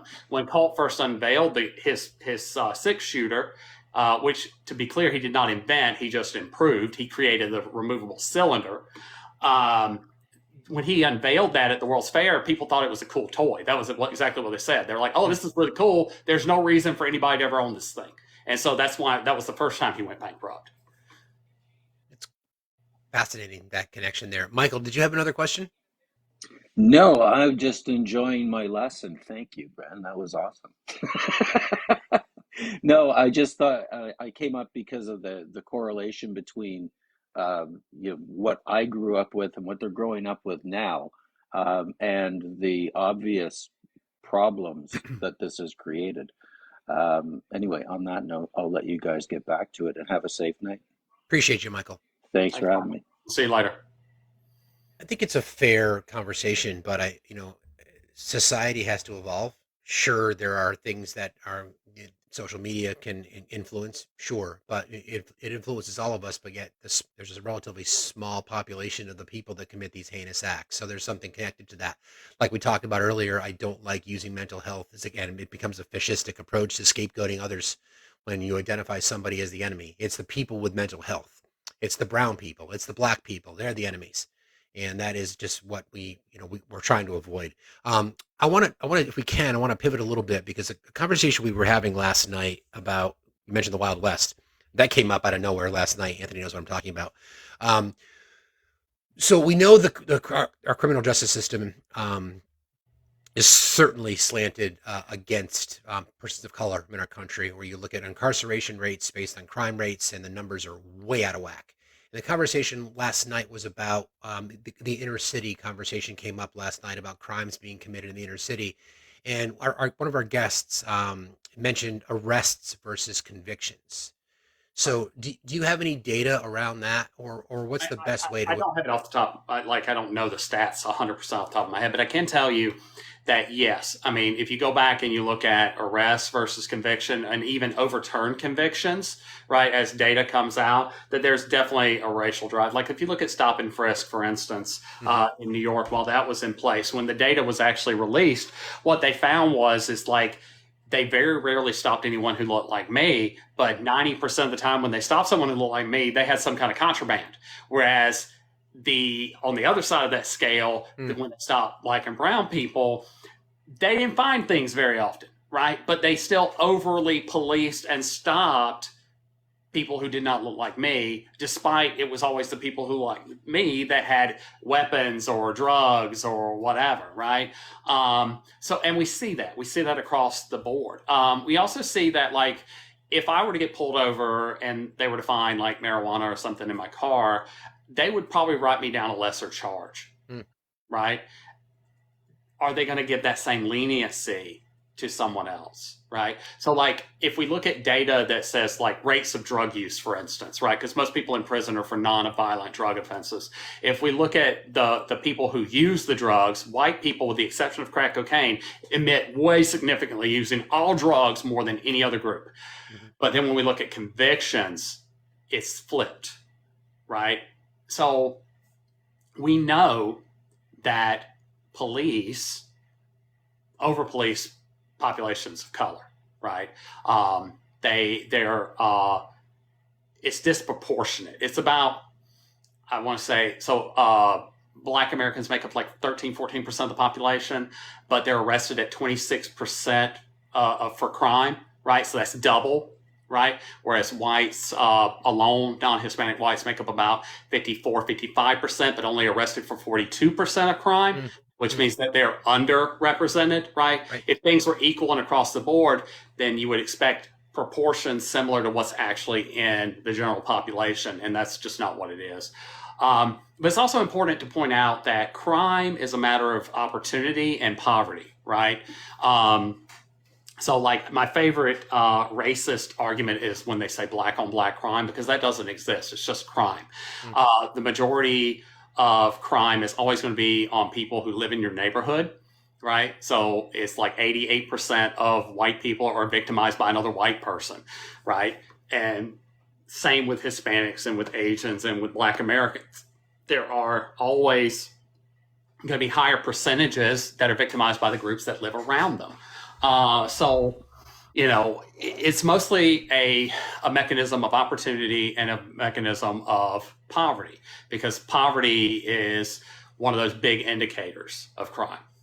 It's the example you touched on crack earlier about they changed the penalty for crack compared to powdered cocaine as they saw the increase in use in black communities. Shocker that would have been a change. Speaking back to Anthony's comments earlier about the entire system built on I the think it's framework still something crazy, like 18-1 though. Yeah. It's still like, 18 grams of crack is equal to 1 gram of cocaine, but look at who like the most likely users are, right? Like, the cocaine, or sorry, I get that reversed. Like you can have more cocaine than you can crack. Right? Exactly. Yeah. The person who's going to have 18 grams of cocaine is probably a dealer, right? Yep. Whereas a gram of something that could be a dealer, could be a user, we don't know, right? But they're going to be charged the same. Exactly. Well, that's stigmatizing substance use disorder, penalizing the people who might be the user as opposed to the people who are literally infecting those communities with the intent to drive up crime rates. Good And evening, Chris. that gets to a fundamental societal question, which is outside the scope of what we're supposed to be talking about. But is the point of prison rehabilitation or just punishment? Right? Hmm. Like for me, with the exception of the most heinous of crimes, like which we harming children, mass shooters, things like that. I think we should be trying to make people rehabilitate them to get them back in society so they can actually have decent lives instead of punishing them for the rest of their lives. Totally agree. Chris, good evening. How are you? Greetings, sir. What's on your Or mind greetings, tonight, sir? sirs, as the case may be. Indeed. Um, there are a couple of different things. I'm just sitting here enjoying the education, and forgive me. And I wanted to pivot back. Part of the reason that we have the gun issues that we have is also because the NRA, which was once a terribly responsible spokesman for guns and gun ownership, became Amway for the gun industry and started basically pimping weapons out for the gun industry and giving and just totally dismissing any amount of responsibility or touting any amount of responsible gun ownership as which was in their DNA, and they just extracted it and just wiped their asses with it, tossed it over their shoulders. So there's that. Yeah, so that changed in 1977. The NRA prior to 1977 had been very much supportive of every gun law that had ever been passed in this country. In fact, one of the last ones was the interstate commerce gun law that you can't sell guns across state lines and mail them, because that's how Kennedy was assassinated, was a mail order gun from the American Sportsman magazine. They felt responsible, and they said that there's no reason that Americans should have access to weapons used to kill a president. Right? That was the NRA's president words. Right? But in 1977, the extremists, right, kind of like the Tea Party or MAGA Republicans today, took over. They took over the organization, and they took this no compromise, no settling viewpoint, and they became what they are today. And I've argued before, just like Chris just said, like, is there a point to actually protect gun owners, or is there a point to just make money for gun makers, right? And it seems to me more the latter, because the reality is that Gen Z and Gen Alpha are really sick of these events happening at their schools. And all it takes is a convention of states to get a constitutional amendment passed. And what happens to your Second Amendment then, right? Like, so if they were actually protecting gun owners, they would be working with the legislators to figure out, here are ways we can stop these things from happening without like interfering with rights in a way that makes it a burdensome or cumbersome thing. But instead, they're like, no, we need to sell more guns, because the idea of a good guy with a gun to stop a bad guy with a gun just sounds like a way to sell two guns. Right. Back to your point about schools specifically. It talks about a third, actually 33% of parents in K-12 students say that they are very or extremely worried about a shooting ever happening at their children's school. So again, more data that says a large percent of our population are living in fear every single day of the next occurrence happening at their child's school. Sorry, Chris, didn't mean to interrupt. No, okay, that's fine. Thank you for those stats. I appreciate it, and for having me up, by the way. You got it. The thing about it is that as a member of Gen X, I'm 50, almost 53. Our biggest worry was the abstract idea that we'd have to hide under our lead-plated desk from a nuclear blast. Right. Which, quite frankly, was just busy work, because, quite frankly, if you're in that area, you could just kiss your ass goodbye if something happens like that. But those desks were pretty heavy, so maybe. Anyway, that was our fear. We didn't fear maladjusted individuals getting a hold of grandpa's gun and coming to school and lighting the place up arbitrarily. These kids, on the other hand, have had that as a lottery pick all of their lives. Mm-hmm. Right? We did duck and cover. They've been doing duck and cover from a very real a far more real possibility. And yes, this is something that has both repeatedly impacted their lives, either because it actually happened or because they've been afraid of it because it's happened so much. It has gotten so bad at this point that if literally you have been fortunate enough to survive one mass shooting situation, you could very well end up dying in another mass shooting situation Correct. miles away from where the first one happened. And I say that not as not as a matter of hyperbole. This has actually happened. Yeah. So yes, It's almost like an expectation now, almost, right? right. Someone, depending on where you are, because you're not really safe in society. We've I seen mean, in churches. there were 5 events on Valentine's Day. Right. Yep. Right. We talked about Kansas City, Mhm. right? The Chiefs parade. Right. But there were 4 other events that happened. Yep. That's right. And I think there was a shooting. I think it was, where was that grocery store shooting? Buffalo, the Buffalo grocery store. I believe so. The one that predominantly affected the black residents of Buffalo. And there's a manifesto connected to that, I think, right? Right. It may or may not have been that one. I think it was a Tennessee shooting. There was a woman who was visiting Tennessee, who was scant blocks down the road from the school shooting in Tennessee, who had the previous summer survived the Highland Park shooting. Yeah. Right. She was literally in walking distance, states away.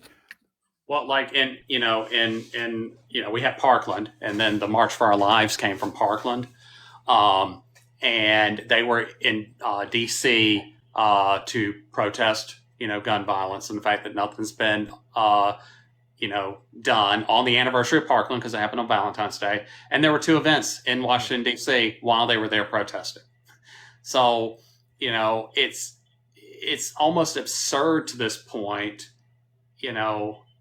how often these things happen and how, you could have survived one only to go somewhere else in a completely different city at a completely different place and then not survive that one.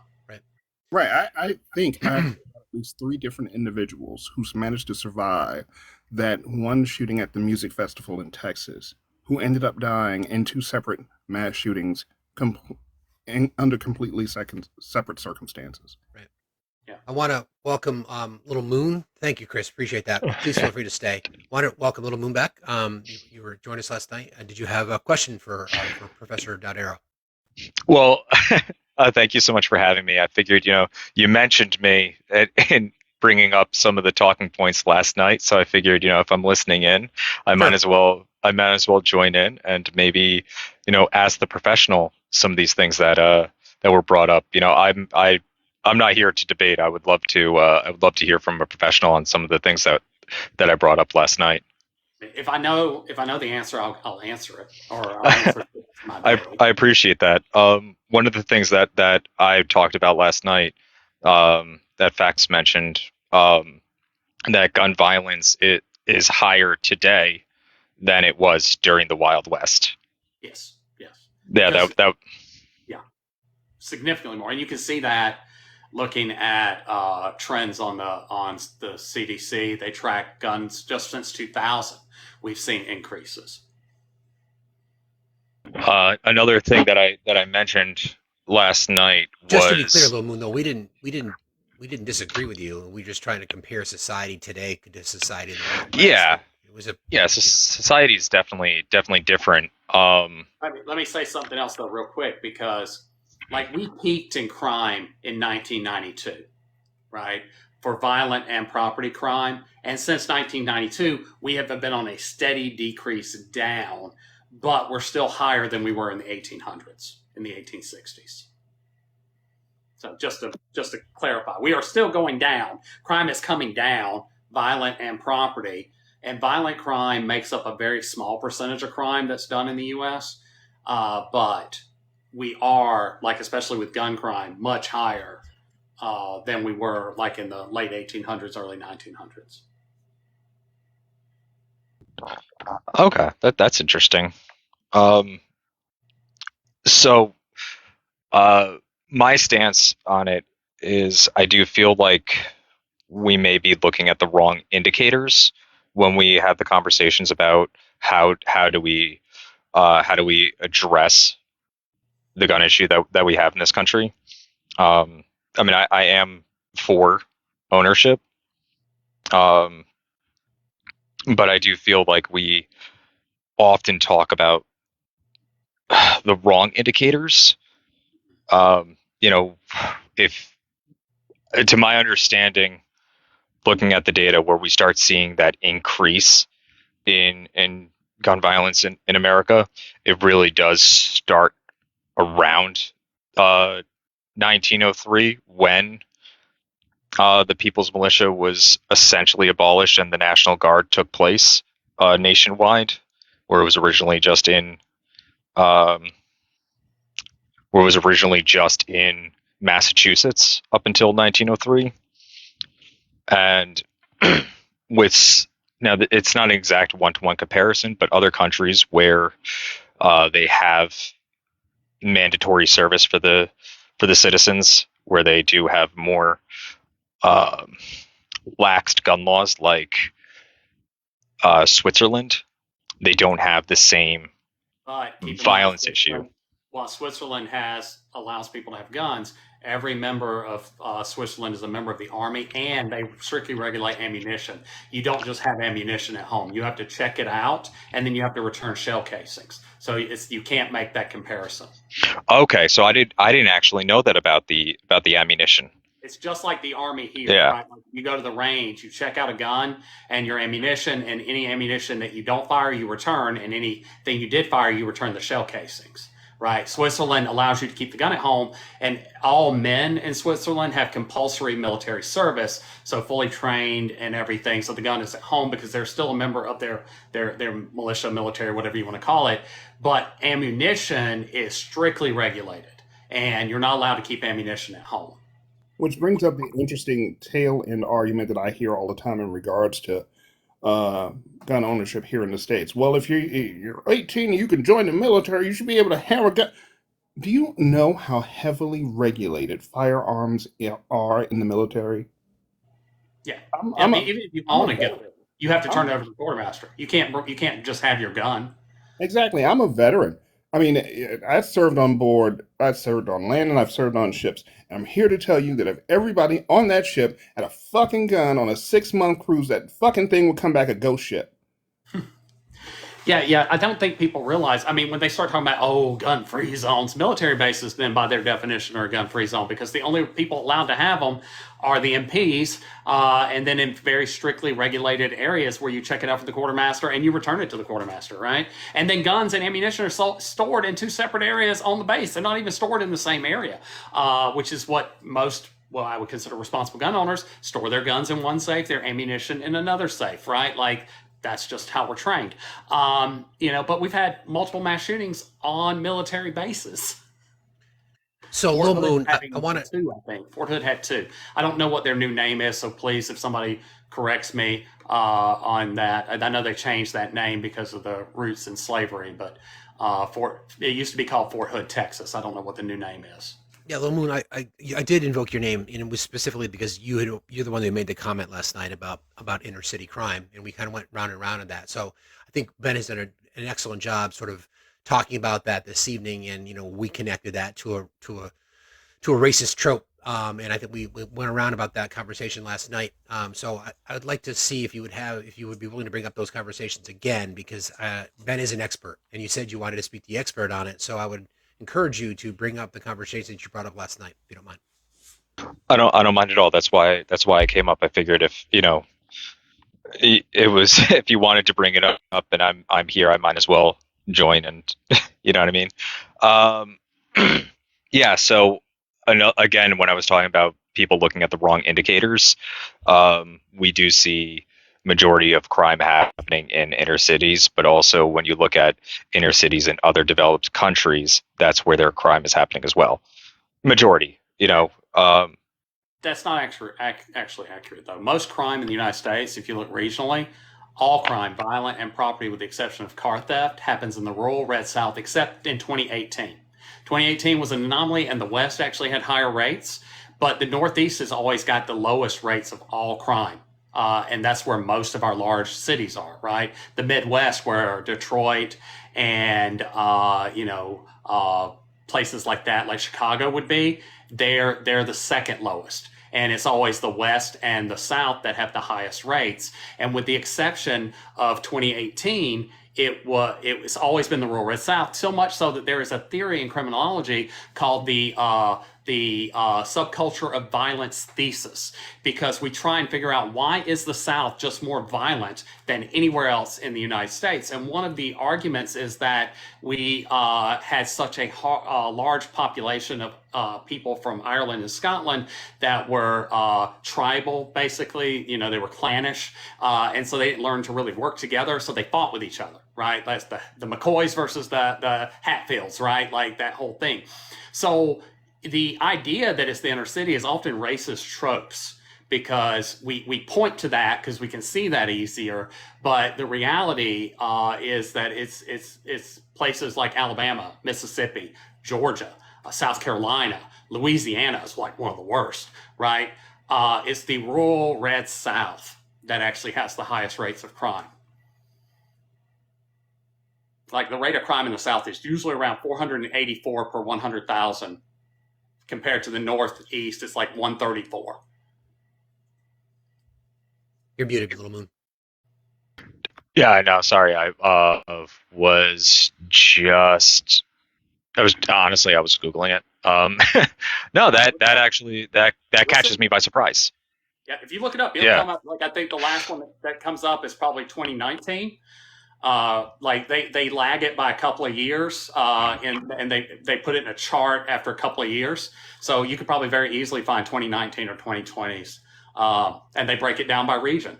And Little Moon, also last night we sort of danced around this conversation specifically, and Ben addressed it earlier about how the argument is made often, or the defense of 2A rights is that well, it's blue cities and red states, but we learned this evening that you remove a blue city from a red state, and it defeats your argument.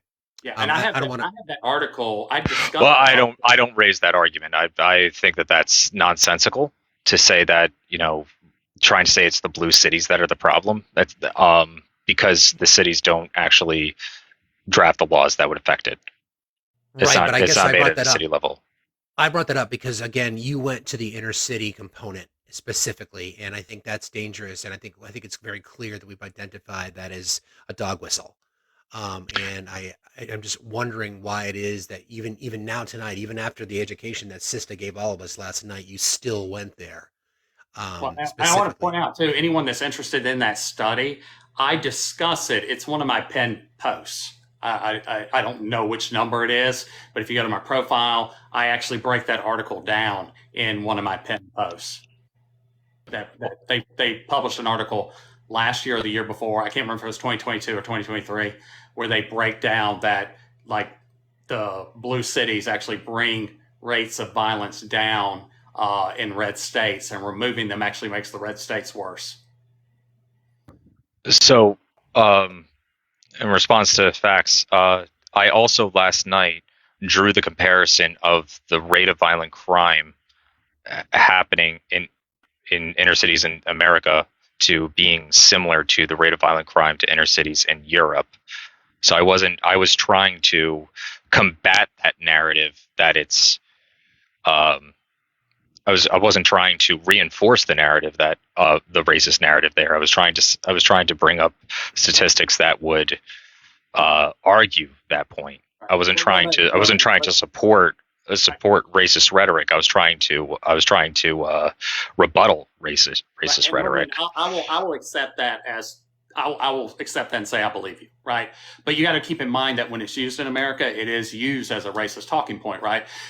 I guarantee you there are people that have been screaming Chicago, like I'm not really reading the chat, but I guarantee there's been people screaming Chicago down in the chat, and Chicago's not even in the top 30 most dangerous cities in the United States, right? So that rhetoric is used. It's better to understand the most likely predictor of crime is not having a high school education, right? Which is then linked to poverty, right? Those two things are bigger predictors of crime and criminal activity than anything else, because crime is always a a reaction to opportunity and, poverty, right? So, when we use this idea of inner city, when we bring that up, we are implicitly, whether we mean to or not, we are invoking racial stereotypes, right? Because if you look at the way black men were talked about before slavery ended, they were all happy and wonderful and safe and everything was good. That was the stereotype. The minute we end slavery, suddenly black men are dangerous and are predators and are criminal, right? And that stereotype influences the way that we talk about crime in this country today. And even though majority of crime is in rural red states, right? I think too, it's super important that one, we stop saying inner city unless we're speaking on academic terms, right? It's not an inner city. It's a densely populated metropolitan area. When did it become known as the inner city? Chris knows this. Redlining. When white flight happened. The suburbs. That's when the suburbs were born. That's right. That's when the term inner city happened. Now, Chris, what immediately followed white flight, which is also known by a color, but has nothing to do with flight, but it has a lot to do with restricting and blocking? To be fair, it began before that, but what actually birthed this, one of the things that actually birthed the suburbs were the relaxation of this, which was redlining. And redlining still happens today. Don't let anybody fool you, even though it was made unconstitutional. Wells Fargo has gotten in trouble not once, not twice, 10 times in the last 5 years for charging higher interest rates to black and brown home buyers than they did equally stratified white ones, which meant that those black and brown home buyers could not leave areas of poverty while whites could. It should be noted that what you're I'll be right back. Keep going, guys. What you're talking about really when you're talking about city crime versus anything else is the fact that any densely populated area, i.e. a city, particularly a major city, but it doesn't even have to be a major one, is going to have a higher and more concentrated crime component. And what the doc over here said was that opportunity fosters that type of thing. Opportunity fosters organized crime. Desperation fosters random crime. And when you were talking about crime in a broad sense, when we include every single thing that may be considered a crime, particularly if they're not victimless crimes like jaywalking or something like that. And even though sometimes, depending upon how the cops react to it and who happens to do it, what you're talking about mostly is random crime. That's mostly what comes across people's mind. Very few people talk about crime and think organized crime, but yeah. And I agree with what you're saying. I would. The only pushback I would say is when I say opportunity, what I'm talking about is like you're desperate. You see, hey, they're not looking. I can grab this out of the register and run. Right? Like that's what I mean by opportunity. Not necessarily like, oh, there's an opportunity to move in and do crime. It's that I need something. I see an easy way I can do that because I'm desperate. I'm starving, right? Think about the person stealing the loaf of bread from the grocery store. And so we're talking about you believe that there's little chance of you getting caught, really, is what I mean by opportunity. Like you think you can get away with it.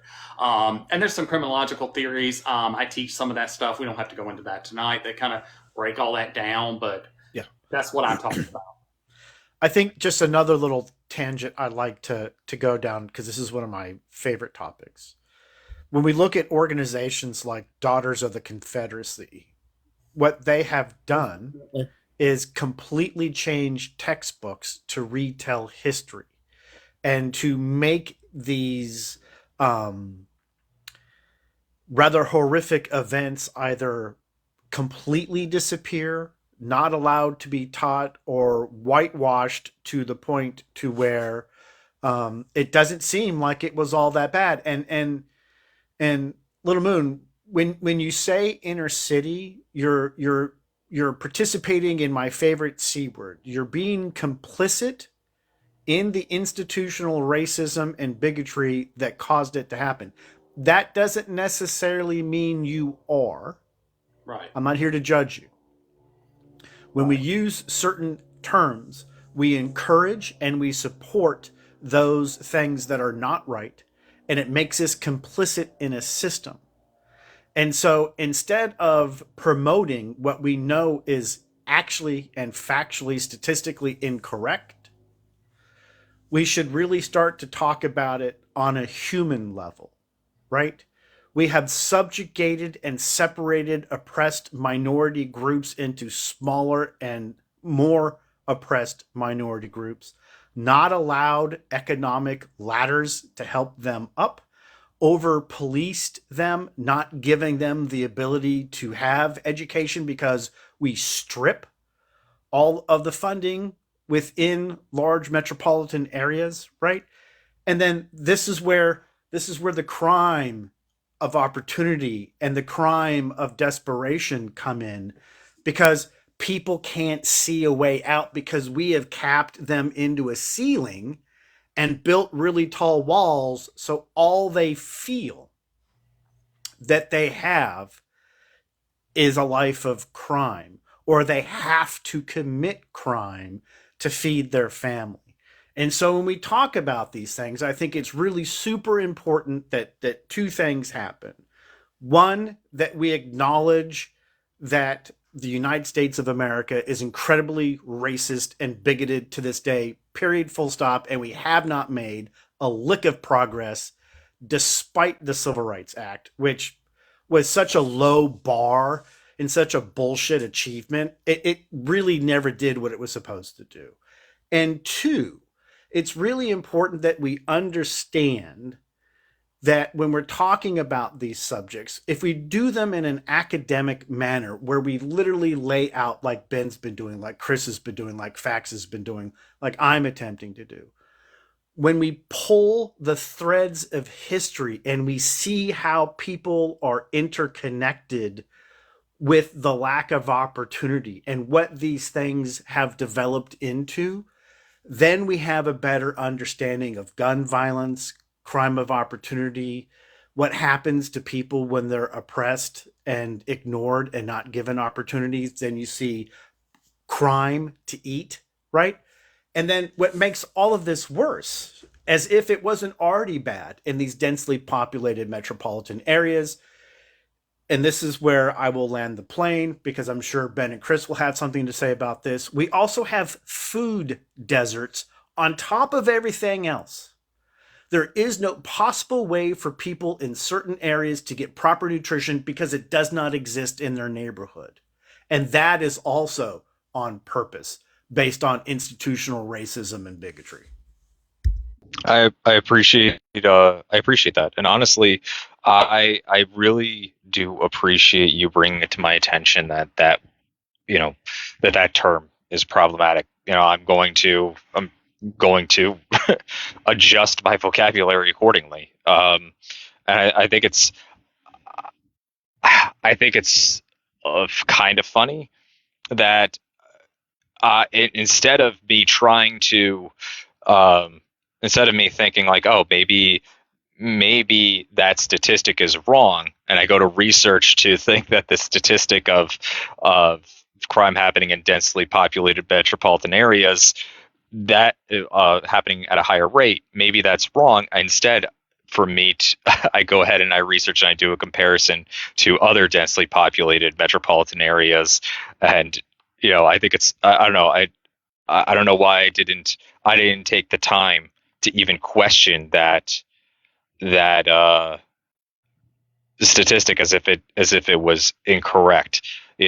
Instead I tried to look for other reasons, because I reject the idea that because somebody is uh somebody's a different color that they're more prone to commit certain acts. I think that that's ridiculous. I think that can't be right. It sounds like I'll give just you a a little bit prime of confirmation example. bias, little moon. It sounds like just a tiny bit of confirmation bias, Yeah, right? it So probably it maybe yeah, I'll give maybe you a prime example of it. The most misrepresented statistic that I have ever heard in my life is that black folks are responsible for 50% of the murders. First of all, we're only 12 to 14% of the population. Most murderers are between the ages of, say, 15 to 55. That cuts down the overall 12% to about, oh, I don't know, 6, right? If you want to make the math simple, we'll just say men for the most part, just to keep the math simple. So that cuts it down to about 4. So what that would mean is that 4% of the overall population would have to be killing people from 24 hours a day, from cradle to tomb, to make the quota. Now, if you'll excuse me, I have to step outside and kill somebody because I'm behind. It's mathematically ridiculous to even consider that to be true. So when you hear things like that, you really have to question it, right? Yeah, I was just asking the wrong questions. You know, I apologize. And I appreciate you guys bringing, bringing new information. Yeah, it's perspective. I mean, I think that's what we're all trying here, and I think Ben is kind enough to give his time to try to inform, but there's so many things that overlap. We've talked about crime tonight, and we've talked about these dog whistles, and that relates to the attention paid to gun violence. And we had conversations last night with Sista about crimes against the BIPOC community not even being recorded, not even being reported at all. So they're not even measured in the statistics. So that's again part of the system that we're in. Little Moon, I'm going to drop you down. I'm going to bring some other guests up. Before you do drop him, I want to address something with him. I was on the live last night with you, Little Moon. You didn't see me. I was in the comments, but what I noticed is that it seems like you're on the verge. You're on a precipice. But what I noticed about you, as I've noticed about a great many people, is that you have something of the same issue that Lincoln had. In as much as you see things are wrong, you know that they are wrong, but because they don't directly insert themselves into your lives, they don't directly touch you. It's as if you consider however you feel about it academically, while the people who are being affected by it consider it an existential issue. And maybe you look at the people like myself or others who consider these existential issues that are being created, because they're not inherent, they're being created, as if we're overreacting or what have you, while you try to take a couple of steps back from it to consider it, because it seems as if you're considering most of them academically. And that's fine. But like Lincoln, who considered slavery and would have sat on the fence for it from then to the crack of doom, Fort Sumter made it existential for him. And so he had to act. And I think the issue with you, perhaps, not judging, is that while you consider these things academically, I only ask that you sit back while you take those 2 steps back. Close your eyes and try to put yourself in the place of someone who's experiencing these existential issues from an existential point of view. Well said, Chris. Well said. Thanks again for joining tonight, Little Moon. We appreciate you. And thank you for all that. I do. I mean, so whether you drop down or whether you listen real quick, I want you to add to this too. The rural red South and even the rural parts of the West, there are also reporting issues, right? Where they can't report all the crime because they don't have the funding to do that. Right. So like, for instance, in Santa Fe in 2016, they said they were 2 years behind on reporting because they did not have enough money to fund enough to people to put things into the system. Right. Which then leads to background check problems when we're looking at like background checks for firearm ownership. Right. Because most of these things are funded at the county level or at the state level, and not all areas get the same kind of funding to cover all of that. So we see vast underreporting in rural areas because they just don't have the funding to put in all the crime. So it's probably even worse than what we actually see. Well said. Part of the journey, Little Moon. Thank you again for joining. Appreciate you. And so one thing I just want to throw in before I drop out. I there's a lot of you guys have mentioned like my circle a few times. You did last night, and you did today. My circle of perspective. Mhm. I mean, I have experienced some pretty atrocious things in my life. You know, I I have an incredibly multicultural family. I'm really me and my brother and my sister are all the white cousins of a very large family. I grew up with these things prominent in my life. It is an issue that I care about, and why I want to have these conversations. I want to learn more, and I want to do the best that I can. You know, I come in to have these conversations to grow and to be better for the things that I do care about. I apologize that some of my things are wrong, but I feel like that's part of the journey of learning. I appreciate you guys educating me on things that I am wrong about, and they're, you know, I really do appreciate that. But you know, like I've lived the life of crime, and I understand that it's out of necessity. I know it. I know what leads to it. You know, that was my life. You know, within my circle, there were, you know, I've seen police brutality firsthand.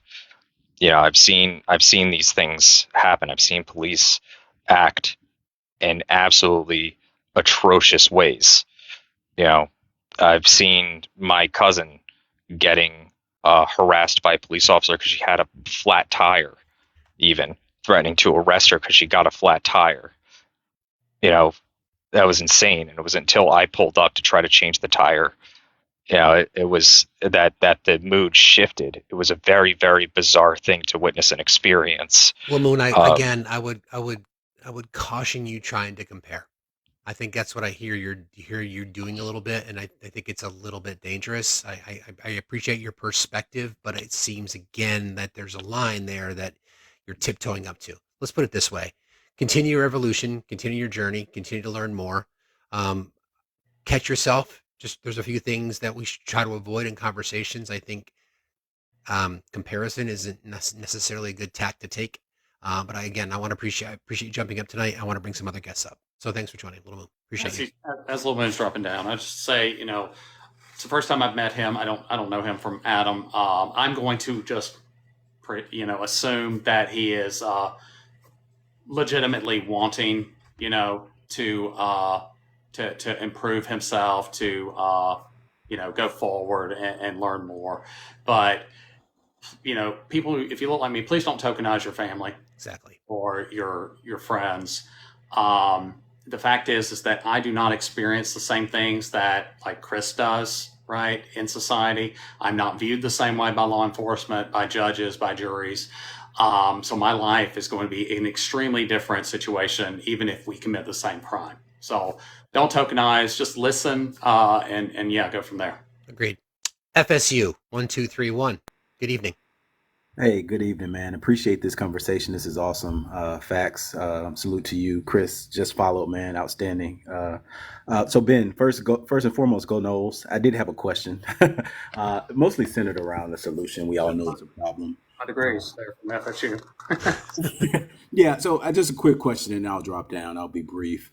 It's been my theory, and if I was in charge, I would raise the gun age, the legal gun age, to 25. Exceptions would be people in the military or police, you know, people that require firearms to do their jobs.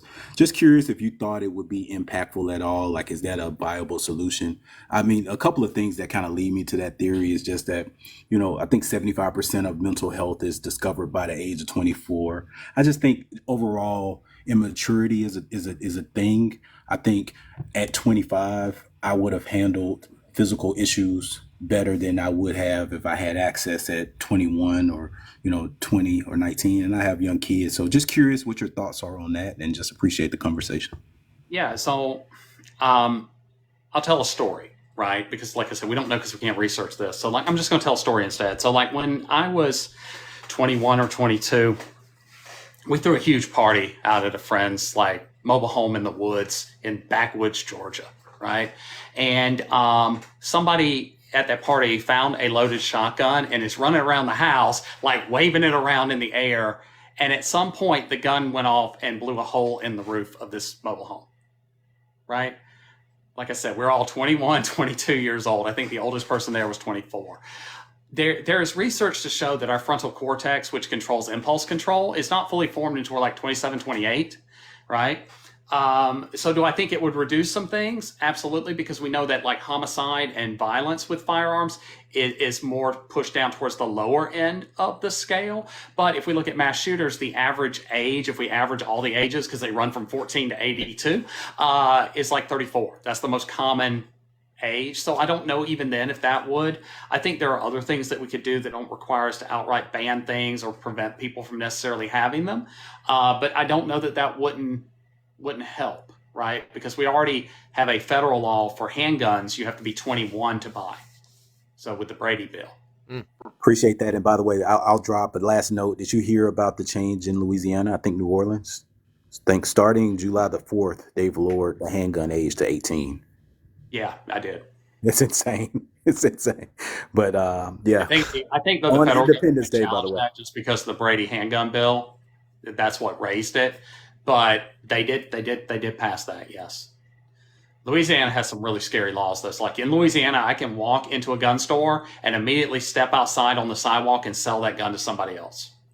Here's a question for you. Can you drive up to a hurricane shop and then walk into the gun store and then sell the gun? Probably. In Louisiana, yeah. Or Arkansas. Anything else? FSU, anything else? No, I'll drop, and guys, just appreciate the conversation. You guys have a good night. Thank Have you, a great brother. night. Nice Appreciate you meeting joining. you. Thanks a lot. Sorry, I lived in New Orleans for a period of time after I got off active duty. My daughter was born in Metairie, and I left in the aftermath of Katrina because I spent 6 days in the Superdome. But yeah, they had some strange laws down there, man. Good evening, Cage. How are you tonight? I'm fine, guys. Hold on, let me fix my name. Sorry. It's okay. We got you. Night. Sorry about the light behind it. Green name. First of all, I wanted to say this is a great conversation. I was married to a Marine for 20 years who happened to actually be on the all matches military shooting team. So to give you any perspective, we had 3 daughters. We lived kind of rurally. Excuse me, I have COVID, guys, so forgive me if I lose my way. Oh, sorry. Man, what a drag. I'm getting over it. I'm good. The thing is, we had 2 firearms in the house, 1 handgun and 1 shotgun. And the shotgun was purely for protection. The handgun was purely for him to use. And he taught our 2 older daughters how to fire the shotgun, just in case somebody broke into the house. First shot was bird shot. Second shot was buck. Same thing with the handgun. First shot was a 22. If you came in after that, the next one was a 38 slug. That's the first thing I wanted to say. He didn't believe in having any firepower any heavier than that in the house because he was a marksman. He said, we don't need it. We just need it for protection. My dad said the same thing. He was in the Army. My brother said the same thing. He was in the Air Force. I wanted to state, I'm also a data scientist, and one of the things that I wanted to add to this was about the the bias that we see when people check data. Now, I can tell you as a data scientist, we are taught not to have that type of bias. You know, confirmation bias is very easy. All right, it's very easy to back up any of your claims. I mean, talk to somebody who talks about their biblical beliefs. They can back up anything they believe using the Bible. Same thing with the Quran, whatever you believe. One of the problems that I have with people when I talk to them about statistical data when it comes to crime, particularly gun crime, is there's always the black on black crime that comes up. 63% as of 2020, or I think it was 63 or 69% of all gun violence for 2022, I believe was at 69%, was YT crime, okay? There's this misnomer, and I'm glad you all have brought this up, that the most crime happens in the quote unquote inner city. That's just not true. We are so policed, and it's so heavily policed in inner city. I don't like the word inner city. I don't know what other words to use tonight because kind of foggy, but Densely populated metropolitan areas. thank you. There is this misnomer that there's more crime there. There tend to be more services in those areas. I used to live very rurally. I lived near Fort Greg Adams, which used to be Fort Lee. We did have two, not one, but two pew pews while I lived there back in the early 2000s. Okay. The issue that I think people have is that they see somebody that they feel should not be able to protect themselves have a firearm and feel that the only reason why we have firearms is to commit crimes. We had two in our home for the safety of our children, period. We didn't take them out. We didn't show them to anybody. It wasn't for anything other than to protect the home. But there are so many people out there who feel we should not have the right to protect ourselves as African Americans, as Latino Americans, as Indigenous Americans. They feel we shouldn't have the right. And the reason I see this and I see the data is because of the fear mongering that's done over, well, if we let people of color have guns, they're going to do to us what we've done to them. Well, nothing could be further from the truth. Most people just want to have a firearm to be able to protect their property and their families. And until that confirmation bias stops, and let me tell you something, you can check the DOJ's website. I think 2023 crime statistics is up. No one ever talks about crimes other than violent crimes committed outside densely populated urban areas. 74.5% of kiddie movies are produced by white men. 74.5%. I think it's 74.2% last time I checked, was the, I'm sorry, that was the rate of domestic violence. And it wasn't in our community. Same thing with SA. It is in our community. The problem is there is this intentional looking away at crime in its in its totality. Sorry. Like I said, on some medication tonight, guys, so please forgive me. So what we need to do is we need to have more panels like this so people understand what's really going on. And there is this fear mongering when it comes to the white community that I don't understand why they're trying to make the white community so afraid of everyone else. I just don't understand it because all of us are in the same boat, literally, when it comes to pricing and when it comes to our taxes and all those things. And people don't seem to understand that we have more in common than we don't. The biggest problem that I see with the gun laws is that there is this wild, wild west mentality that we can't seem to get past. And as a data scientist, when I look at these statistics, it's pretty scary to realize that there are a lot of young white men who are so angry that they feel the only way they can solve their problems is to go out there and end someone. Mm-hmm. And with that, I'm going to land my plane. Chris.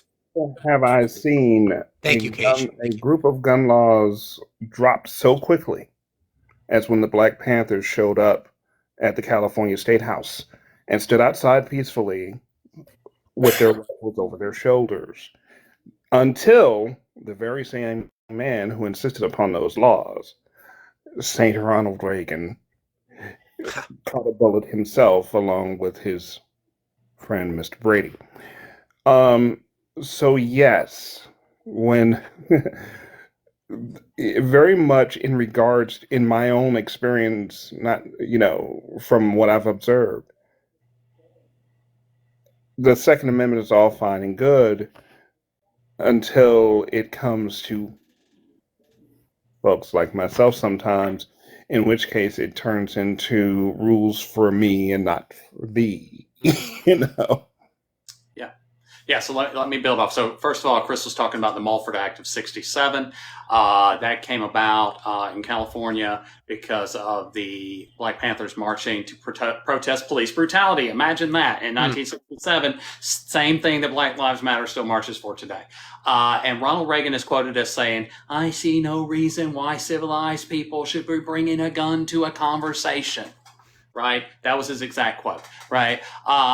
there's also historical evidence to suggest, and this is something that Georgia Carry, which is the NRA of Georgia, kind of argues on their website. You can go look this up. This is on their website right now. All gun laws are racist in origin, and there's a lot of evidence to kind of support that. The very first law passed in this country in 1609 in the colony of Virginia, they passed 33 ordinances. One of them was a law that made it an act of treason punishable by death to sell ammunition or firearms to indigenous people, right?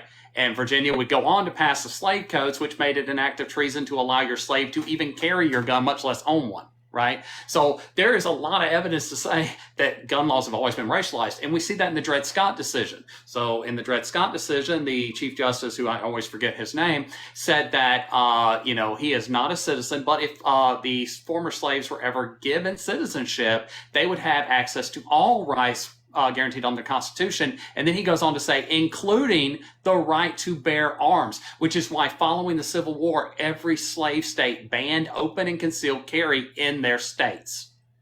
Every single one of them banned it. So, and then we have court cases that they go to the Supreme Court, like, so the ban in the 60s that banned sheet metal and guns through the mail, that was argued before the Supreme Court that had racist implications. And the Supreme Court said, you know what, it does, but we don't care.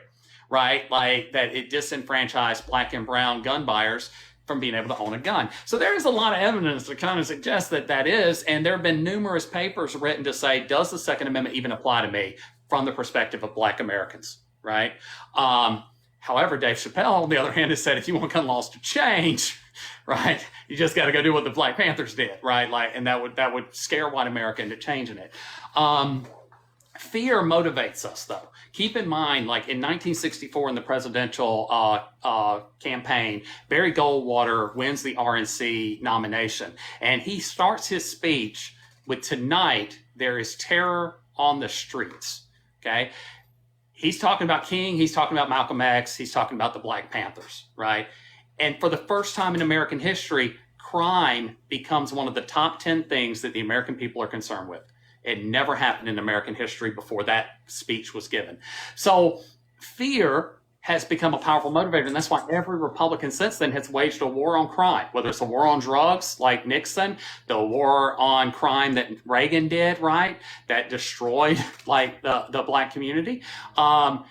They've all done it. Even Donald Trump said, like, only I can defeat ISIS, talking about, Hillary Clinton, right? So that fear of the other motivates white Americans because we don't know people of color. And I'm gonna follow that up with this, and I'm gonna go even further back in history by preferencing it with something that is current. Black Lives Matter started because of stuff that has actually happened over centuries, right? The Klan, on the other hand, started because of projection and fear.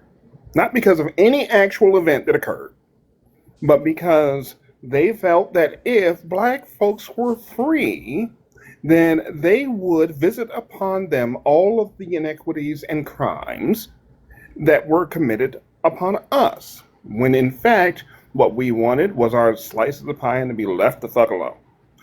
But instead of that, and that 40 acres and a mule, which we never fucking got, but instead of that, what did we get? 100 years of domestically sanctioned terrorism, leading up to about 1965.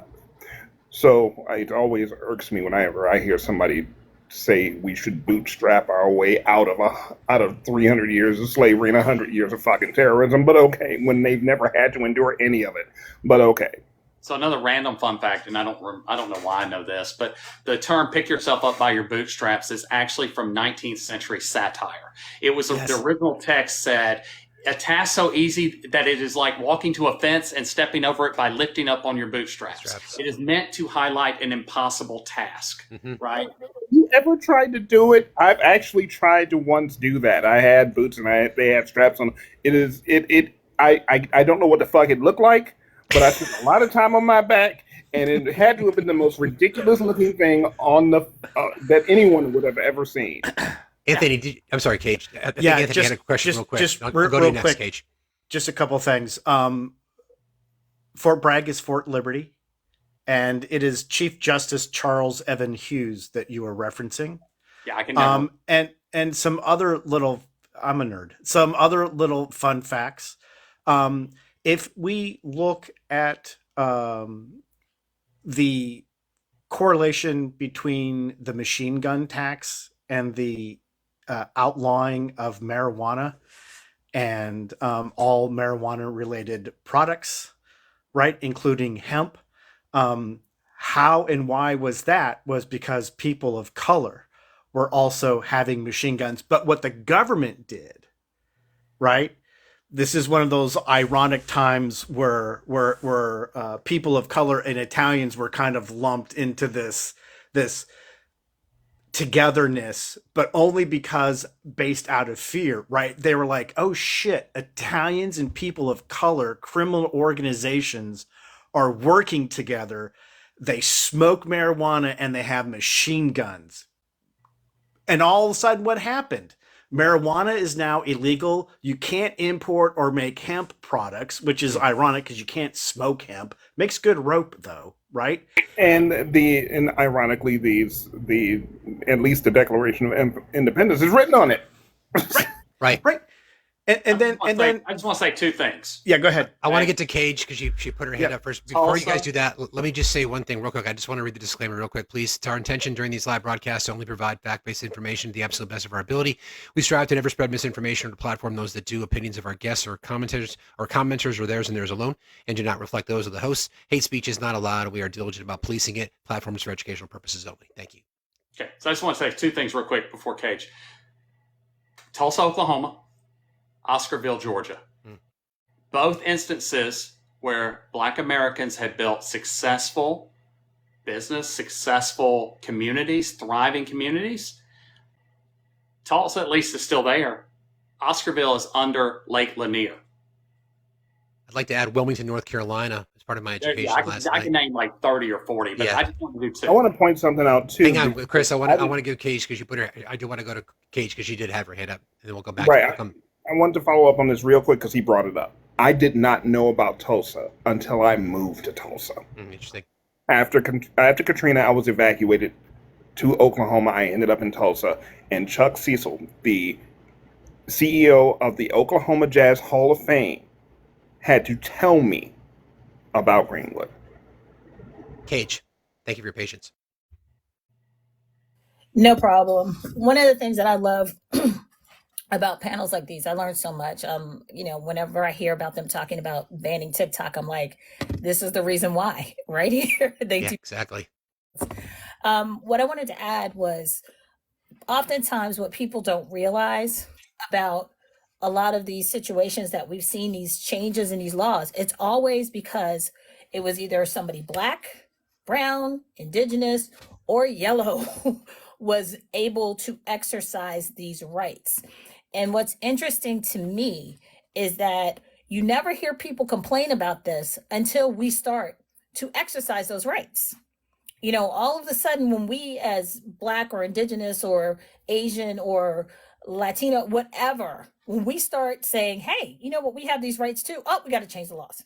And what's interesting is that these laws are never changed to reflect anything that we've done. It's like you all have said, it's always to reflect the fear of what we might do. And that's a problem because I don't know about anybody else. I just want to be left alone. I tell people all the time, I've been on other lives. I've told people the same thing. My intention is never to harm anyone. I just want to be left alone. I'm a data scientist. I'm a software developer. I'm a businesswoman. I just want to be able to take care of my family. I want to be left in peace. I want to be able to go walk down the street without having a racial epithet or sit in a restaurant with someone bothering me because I happen to be there by myself and then they want to have the racial conversation because I'm sitting there. I want to be able to walk into a store and buy something, try it on, and not have a problem. We went on embassy duty to Lithuania years ago, and I can honestly say this experience, because I could walk into places and because I was a novelty, people would stare. but I got waited on like everybody else. I was treated like everyone else. I can honestly say I've been to other countries. I've been to Okinawa, I've been to Lithuania, I've been to Ireland, I've been to France, Belgium, all these different places where I've been treated better overseas than I've been treated here in my own home country. Mm. And what's crazy about that is most of the time when I met people overseas, at least they wanted to get to know me. Hey, I've never met anybody black before. You know, tell me about yourself. Many times they had the stereotypical movies, but then when they meet you, they're like, oh, you don't seem like black folks from the States. Well, that's a movie, you know? So I think part of the problem with, excuse me, I'm sorry, what we're seeing today is when people talk about history, I watched a live earlier where somebody was talking about, well, why do we have to have a Black History Month? Okay, then why can't we just incorporate it into history? Because it's Mm. history. There's a reason why there's a Black History Month, a Pacific Islander Month, an Indigenous Month, because you're not teaching these things. And this idea that I always say non-melanated counterparts can't handle the truth is not true. I have met plenty of people who've learned about the past, and instead of feeling ashamed or upset, they're angry because they're like, I didn't know this. Yeah. And they learned.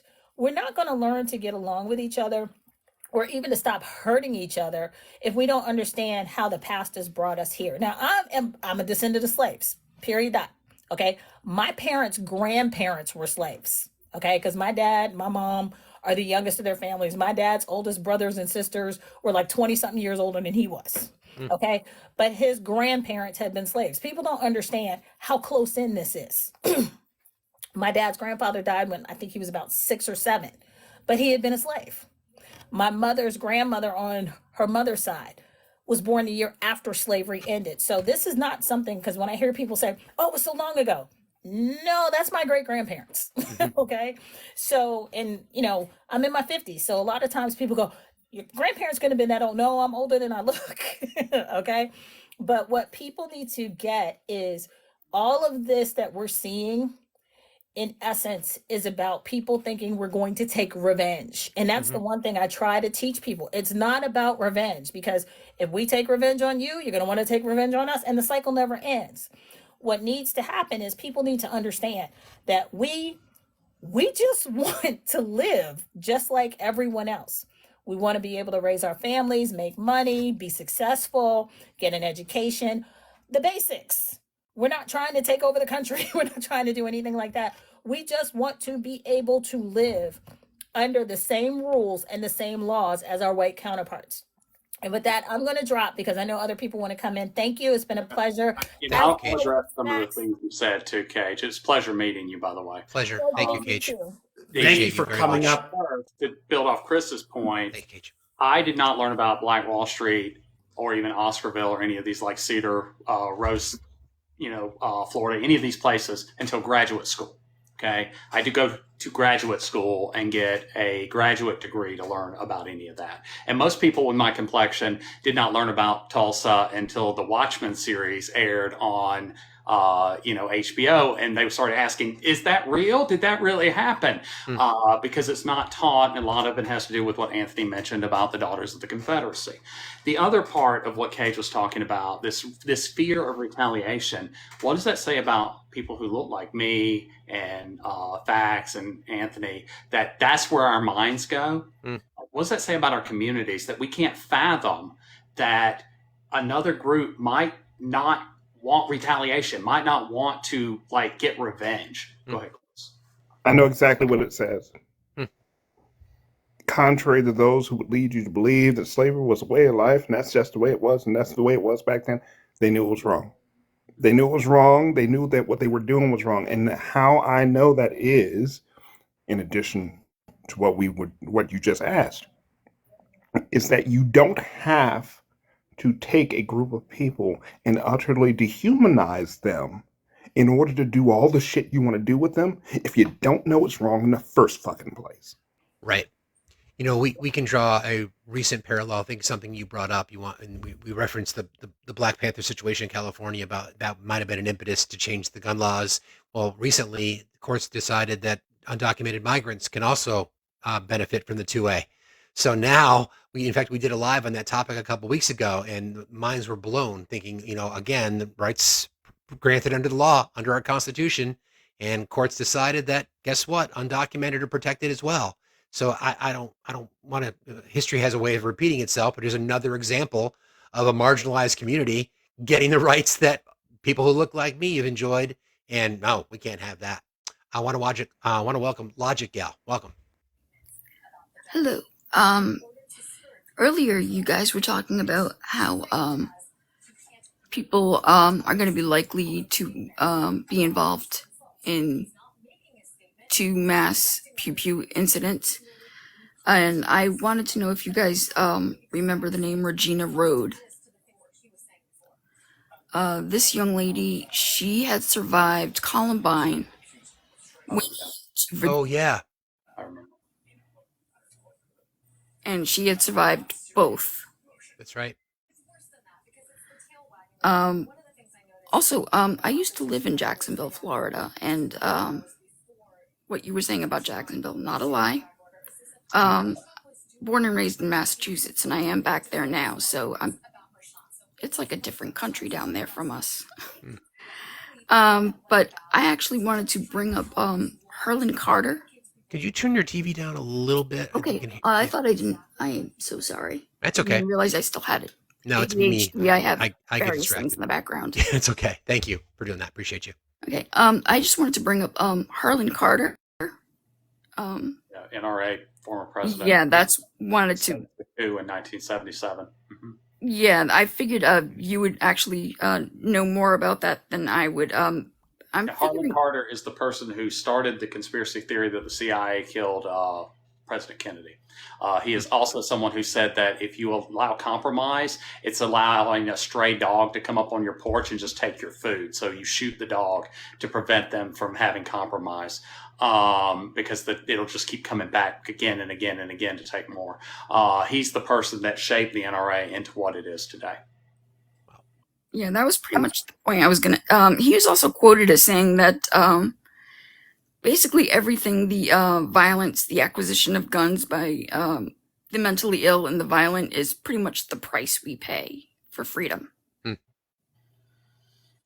We've heard that before. Yeah. Also, he was convicted for unaliving someone when he was younger, but was let go on a technicality. By the way, the young man that he unalived was Latino. He's also the person who started. So when we think of the NRA, there's actually three parts. There's the gun club, there is the educational part, but the part everybody thinks of is the Institute for Legislative Action, the NRA-ILA. He founded that in the 1960s.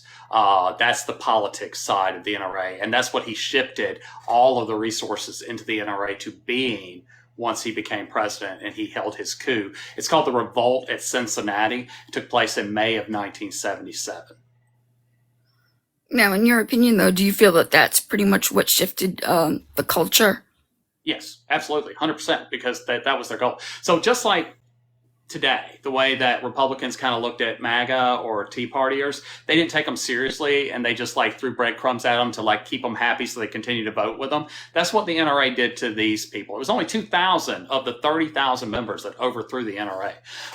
They were a very small portion of members, but they went to this convention in Cincinnati, and they were going to, undermine the NRA, because the NRA was talking about moving their headquarters from Washington, D.C. to Colorado Springs. And they took that as they were going to get out of politics. So Harlan staged this coup. All of his 2,000 members showed up in orange vests with walkie-talkies, and they went around sowing discord among the members. And at some point, no one knows who, Harlan's group said that the leadership of the NRA did it. The leadership of the NRA said that Harlan's group did it, but somebody turns off the AC, and this warehouse gets super hot, and they can't get it turned back on. And Harlan's group starts spreading, they did it on purpose because they don't want you to vote, because they don't want your voice heard. And his members overthrew that election, and every one of them were voted into office. And they immediately, the next day, ended the move to Colorado Springs. the very next day, they got rid of the entirety of the Second Amendment. They used to have the entire Second Amendment in their headquarters. Now it just says the right to keep and bear arms shall not be infringed, and they got rid of the comma. They took out all that rest of it from there. They added an addendum to American Riflemen that basically said we are the first and last defense of the Second Amendment, where it never said that before. So yes, the election of Harlan Carter and his friend, whose name I forget, led to the shift in the NRA. Yeah. I just want more on that. I just knew the name and knew the name as the guy who pretty much we are today as far as pew pew culture in this country. So thank you for taking the time to answer that, and I will drop for. Thank you, Logic Al. We appreciate you. I want to point out that his homonym about shooting the dog who comes up on your porch for your food, it's all fine and good until you ask the question, why the fuck was your food on the porch? Well said. Hi, JD. Hey guys, sorry, I had a mouthful of Chex Mix. Okay. My question actually goes back to the beginning of the whole thing when you were talking about not being able to get funding for the research. What if the White House did it? Would they literally block funding to the White House? Yes, because Congress pays the bills, right? So like a lot of people don't realize, the House of Representatives, all funding bills start in the House, and so that's why, like Hillary, when Trump was blaming Hillary for not changing any funding bills or anything like that, didn't make sense because she was a senator and you can't start funding bills in the Senate, has to start in the House. And so Congress determines what the White House can actually direct funds to. The White House presents a budget, and then Congress decides whether or not that budget happens, right? Mm-hmm. And because it's a law, he can't pass an executive order to undermine that. Okay. Thank you. I asked it specifically for certain people. Appreciate that, JD. Thank you very much. But unfortunately, an executive order can't eliminate an existing law, right? Right. We would have to vote to remove that. That's right. I mean, most are often deemed unconstitutional, just the way in which they're executed to begin with. Let's see. I think I'm going to bring up Sista because she was part of our conversation last night and really enjoyed her education. And I've got two incredibly smart people on this panel. Holy moly! Oh, I love Buckle up. Me She's too. one of my favorite people. Hi, Sista. Welcome back. Appreciate you joining us. You're muted for there. Wait, Ben, did you get uncomfortable? Hey. I don't know where we're going, Digital. Like, you and I have some interesting conversations. We have I got a little uncomfortable because he said he only had two smart people on this panel. I said more than two. No, Digital Sister, I'm a big fan of where you were going last night, and I'm wild, which is why I hit that follow button. So I only thank you guys. Thank you. I really do appreciate it. And I only did what I did last night because I wanted the conversation to broaden so there'd be a good understanding. And Ben, believe it or not, I didn't come up to say anything, but you handled Little Moon like I did last night with him not understanding that his bias was set in the way that the inner cities are seen. And I don't think people realize, and I think this is really important, a lot of times when that data or the media comes out with the list of all the crime stats, it's only cities. They don't actually do a comparison across the board. So what Little Moon did was go, hey, I'm going to make a comparison to the inner city in the UK. Do you know that you were just repeating it? Because the black people in the UK have the same problem. They are having the same argument.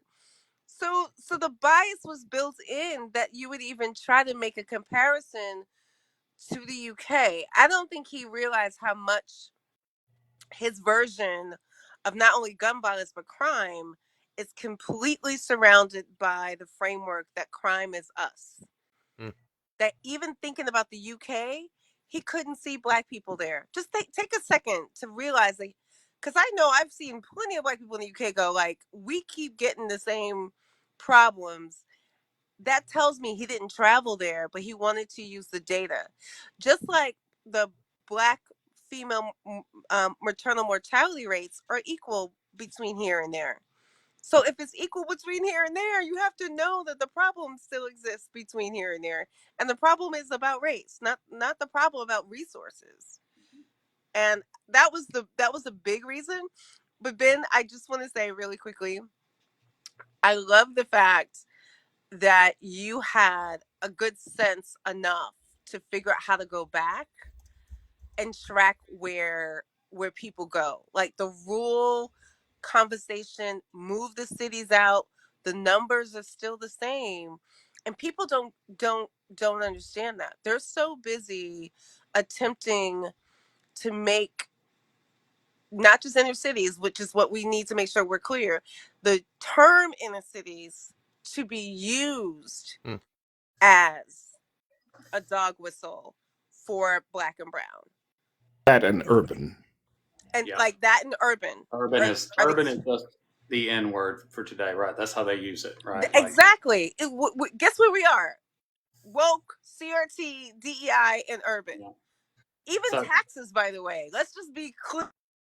Well, I mean, we could play Lee Atwater to clarify that one. We could play Lee Atwater's famous speech that is full of explicitives and get us kicked off this live. But where he actually says that when you're talking about taxes, you're actually trying to harm Black people purposely. So I've heard the right try to rebrand DEI recently to "didn't earn it." Yeah. Like whites earned anything. Like, and to be fair, DEI is the new N word. Yeah. Yeah. They literally. That's what I said. That's what I was saying. Woke DEI. T Nathan has a great video up. I don't know if y'all follow T Nathan, but he has a great video up that he sent to me to make sure I saw it. Like listing out all the things that are the new N words for today, and it includes like DEI, critical race theory, urban, all of those things. But they're right. Digital, you know I love you. I never know what the hell you're going to say because we have some wild conversations. I know. I was good. I did good. Didn't I do good? The one we had earlier was just like, and I had to leave. There's a lot going on in the background too that I'm not going to get into. Is someone going to say anything about that? Wait. What? Anthony? What was that, Anthony? I think we lost him. I had to mute him. I wasn't sure if he wanted to hear that conversation. Oh, okay. I think he walked away. I was gonna keep it to the conversation. I was gonna say, just really quick. Oh, Digisister, don't we think that Ben's a 10? I am not a 10. I am a 6. Oh wait, I think it's a 20 for that conversation, Anthony. Yes, ma'am. This morning, I certainly was. That's what I'm talking about. Like that's where I say it gets wild. I never know what the conversation is going to become when we are in a space together. We could always pivot to facts after dark if we have to. I mean, it's easy. Listen, I think the last thing. Wait, really quickly. The last thing I want to say is I do think that we need to be very, very clear about the mental health conversation that keeps getting weaponized, because that gets weaponized, in my opinion, for mass shooters that don't look like my people. But the criminality gets landed on shootings that happen to look like me, and I want to make sure that like we're clear on that distinction when we want to use mental health to justify a mass shooting instead of handling what went down and why. And the Tops shooting with that, because we're still doing track work on this, but that mass shooting at Tops literally was a manifesto that had data. If you go look into the manifesto, there was 9 pages of data, manipulated data about Black people as his justification. And people kept saying it was the same thing as, the other shooters. And I was like, no. Y'all jumped over the 9 pages. I think they sprinkled a little great replacement theory in that manifesto as well, if memory serves, right? Yeah. Yes. Yeah. So that's my last thing. And I wasn't trying to be messy. No. You're not getting away yet. You're not getting away yet. Okay. No. So what I'd like to do here, I think it's a great opportunity because this has been such an incredible conversation tonight. And thank you everybody for participating. What I try to like to do towards the tail end of our lives is give everybody that happens to be in the box at the time an opportunity to say what's ever on their mind, whether it be related to this topic or not. So I would like to start with digital sister. What would you like to say to the audience listening still, Brent? Ben's a 10 We know from a that. data from a data perspective. Chris is a 10. Okay, that's a beautiful man sitting next to me. I'm a 6. I'm an 8 in Alabama. What a wonder a haircut and a shave will do. We can't get around that. But the last thing I want to say is Gregory says I'm an 11 on deployment though. So no here. but the big part, I think it's funny that y'all were listening. But the big part is that if we don't have these conversations, and Ben, actually, there's a moment that like I do want to have a real conversation with you, because when we talk about gun violence, I think there's a difference when people are purposely trying to unalive a group of people versus the gun violence that is based on like somebody harms me, we're in the middle of a fight, and it's like a one-on-one individual and other people get hit. Hmm. You know, I think that there's a conversation for us to have about that, because I think that that changes the intent. Yeah. And I mean, real quick, just to kind of like build off that digital, like, I mean, that there's also, we have to kind of separate like the types of mass shootings, right? Like, because some are conflating like domestic violence situations where a husband comes home and kills his family, right? Others are conflating, gang violence. None, those aren't, they need to be tracked, but they need to be tracked differently so that we, because the type of event that we've been talking about most of this night is often an event that takes place in a public space with people known and unknown to the person doing the event. And with the way that we track them, four or more people, not counting the shooter, have to be unalived. So as I mentioned, there were 5 events on Valentine's Day. In 3 of them, no one died. And so therefore none of those counted. And then in one of them, only one person did. And so that one's also not counted. So only KC actually counted and will be tracked as one. Although the intent was there, people were, fired in a public place. One took place at the Winter Garden Mall, two took place in DC, and one took place at a high school in Atlanta, right? So we need to do better at tracking those things.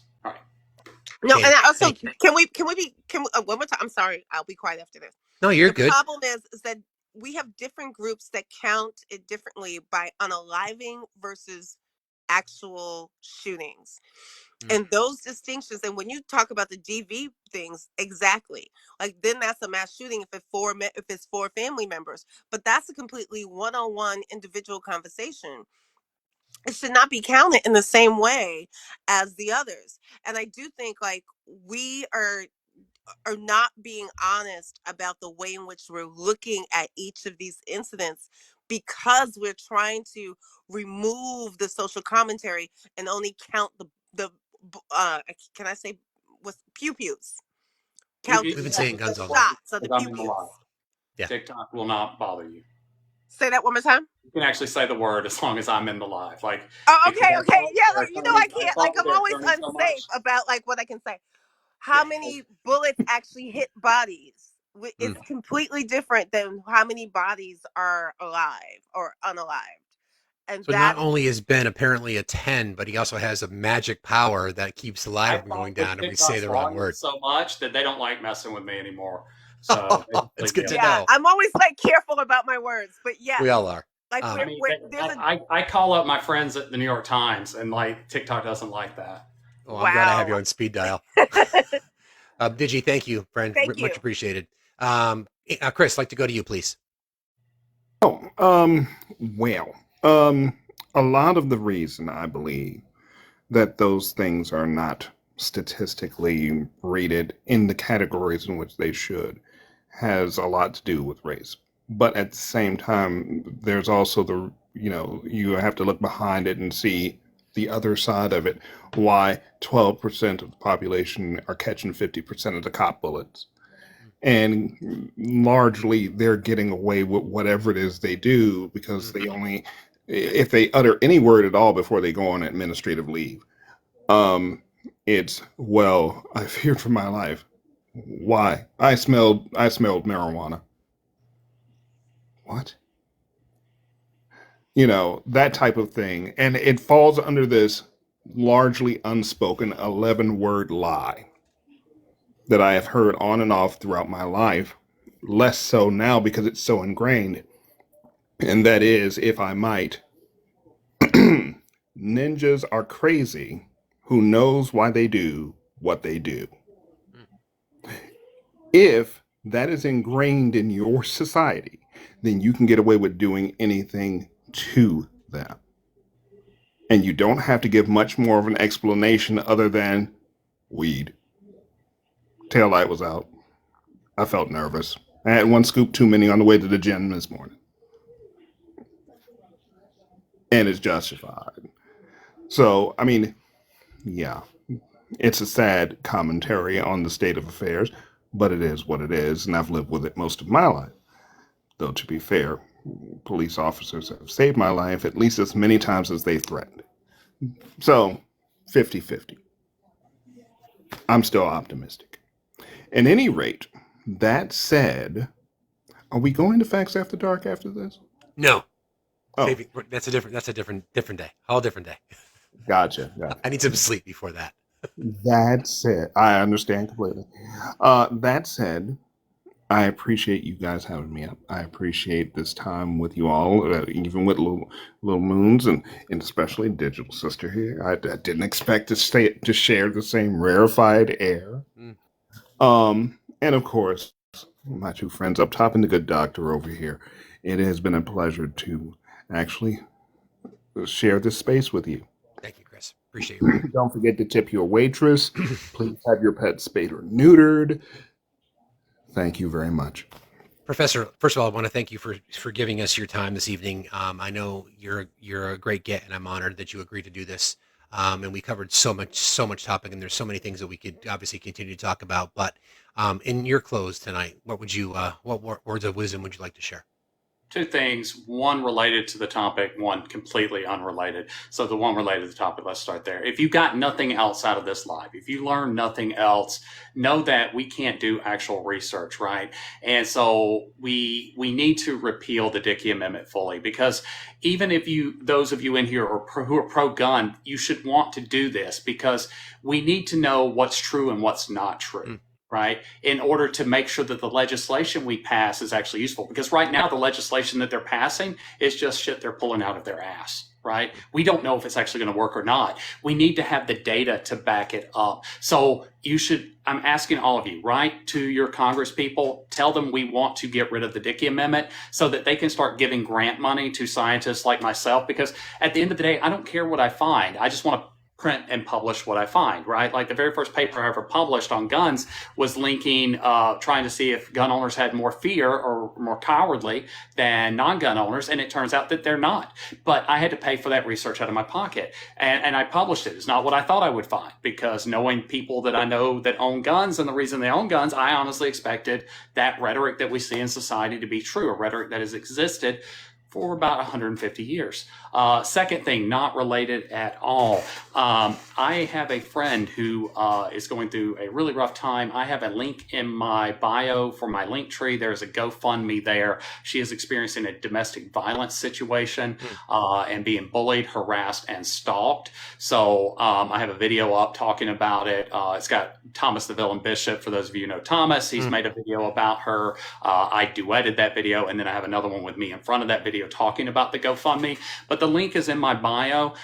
It's the very first link in the link tree. So if for those of you who can, I would appreciate it. If you can't donate, you could, share it. We're just trying to help her as much as possible. She's a single mother. She's a woman of color, and she's disabled. So she's being stalked and harassed. So that's all I've got. Thank you so much for having me. This was a pleasure. It was a lot of fun. Chris, great being on a panel with you. Fax, this is the first time we've been on a panel together. Anthony, you and I have been on panels together before, but Fax, this is the first time I think you and I have been on a panel together. So this was cool. Like this, yes, and I'm honored, brother. I really appreciate that very much. Anthony.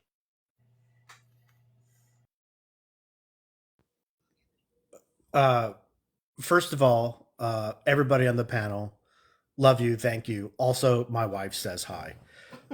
Because she's sitting next to me, and she's Jen thinks now you're following too, Ben. She's now. What Get a happened? mug. She's now following everyone. I don't think that we could have asked for a better organic panel that assembled here, right?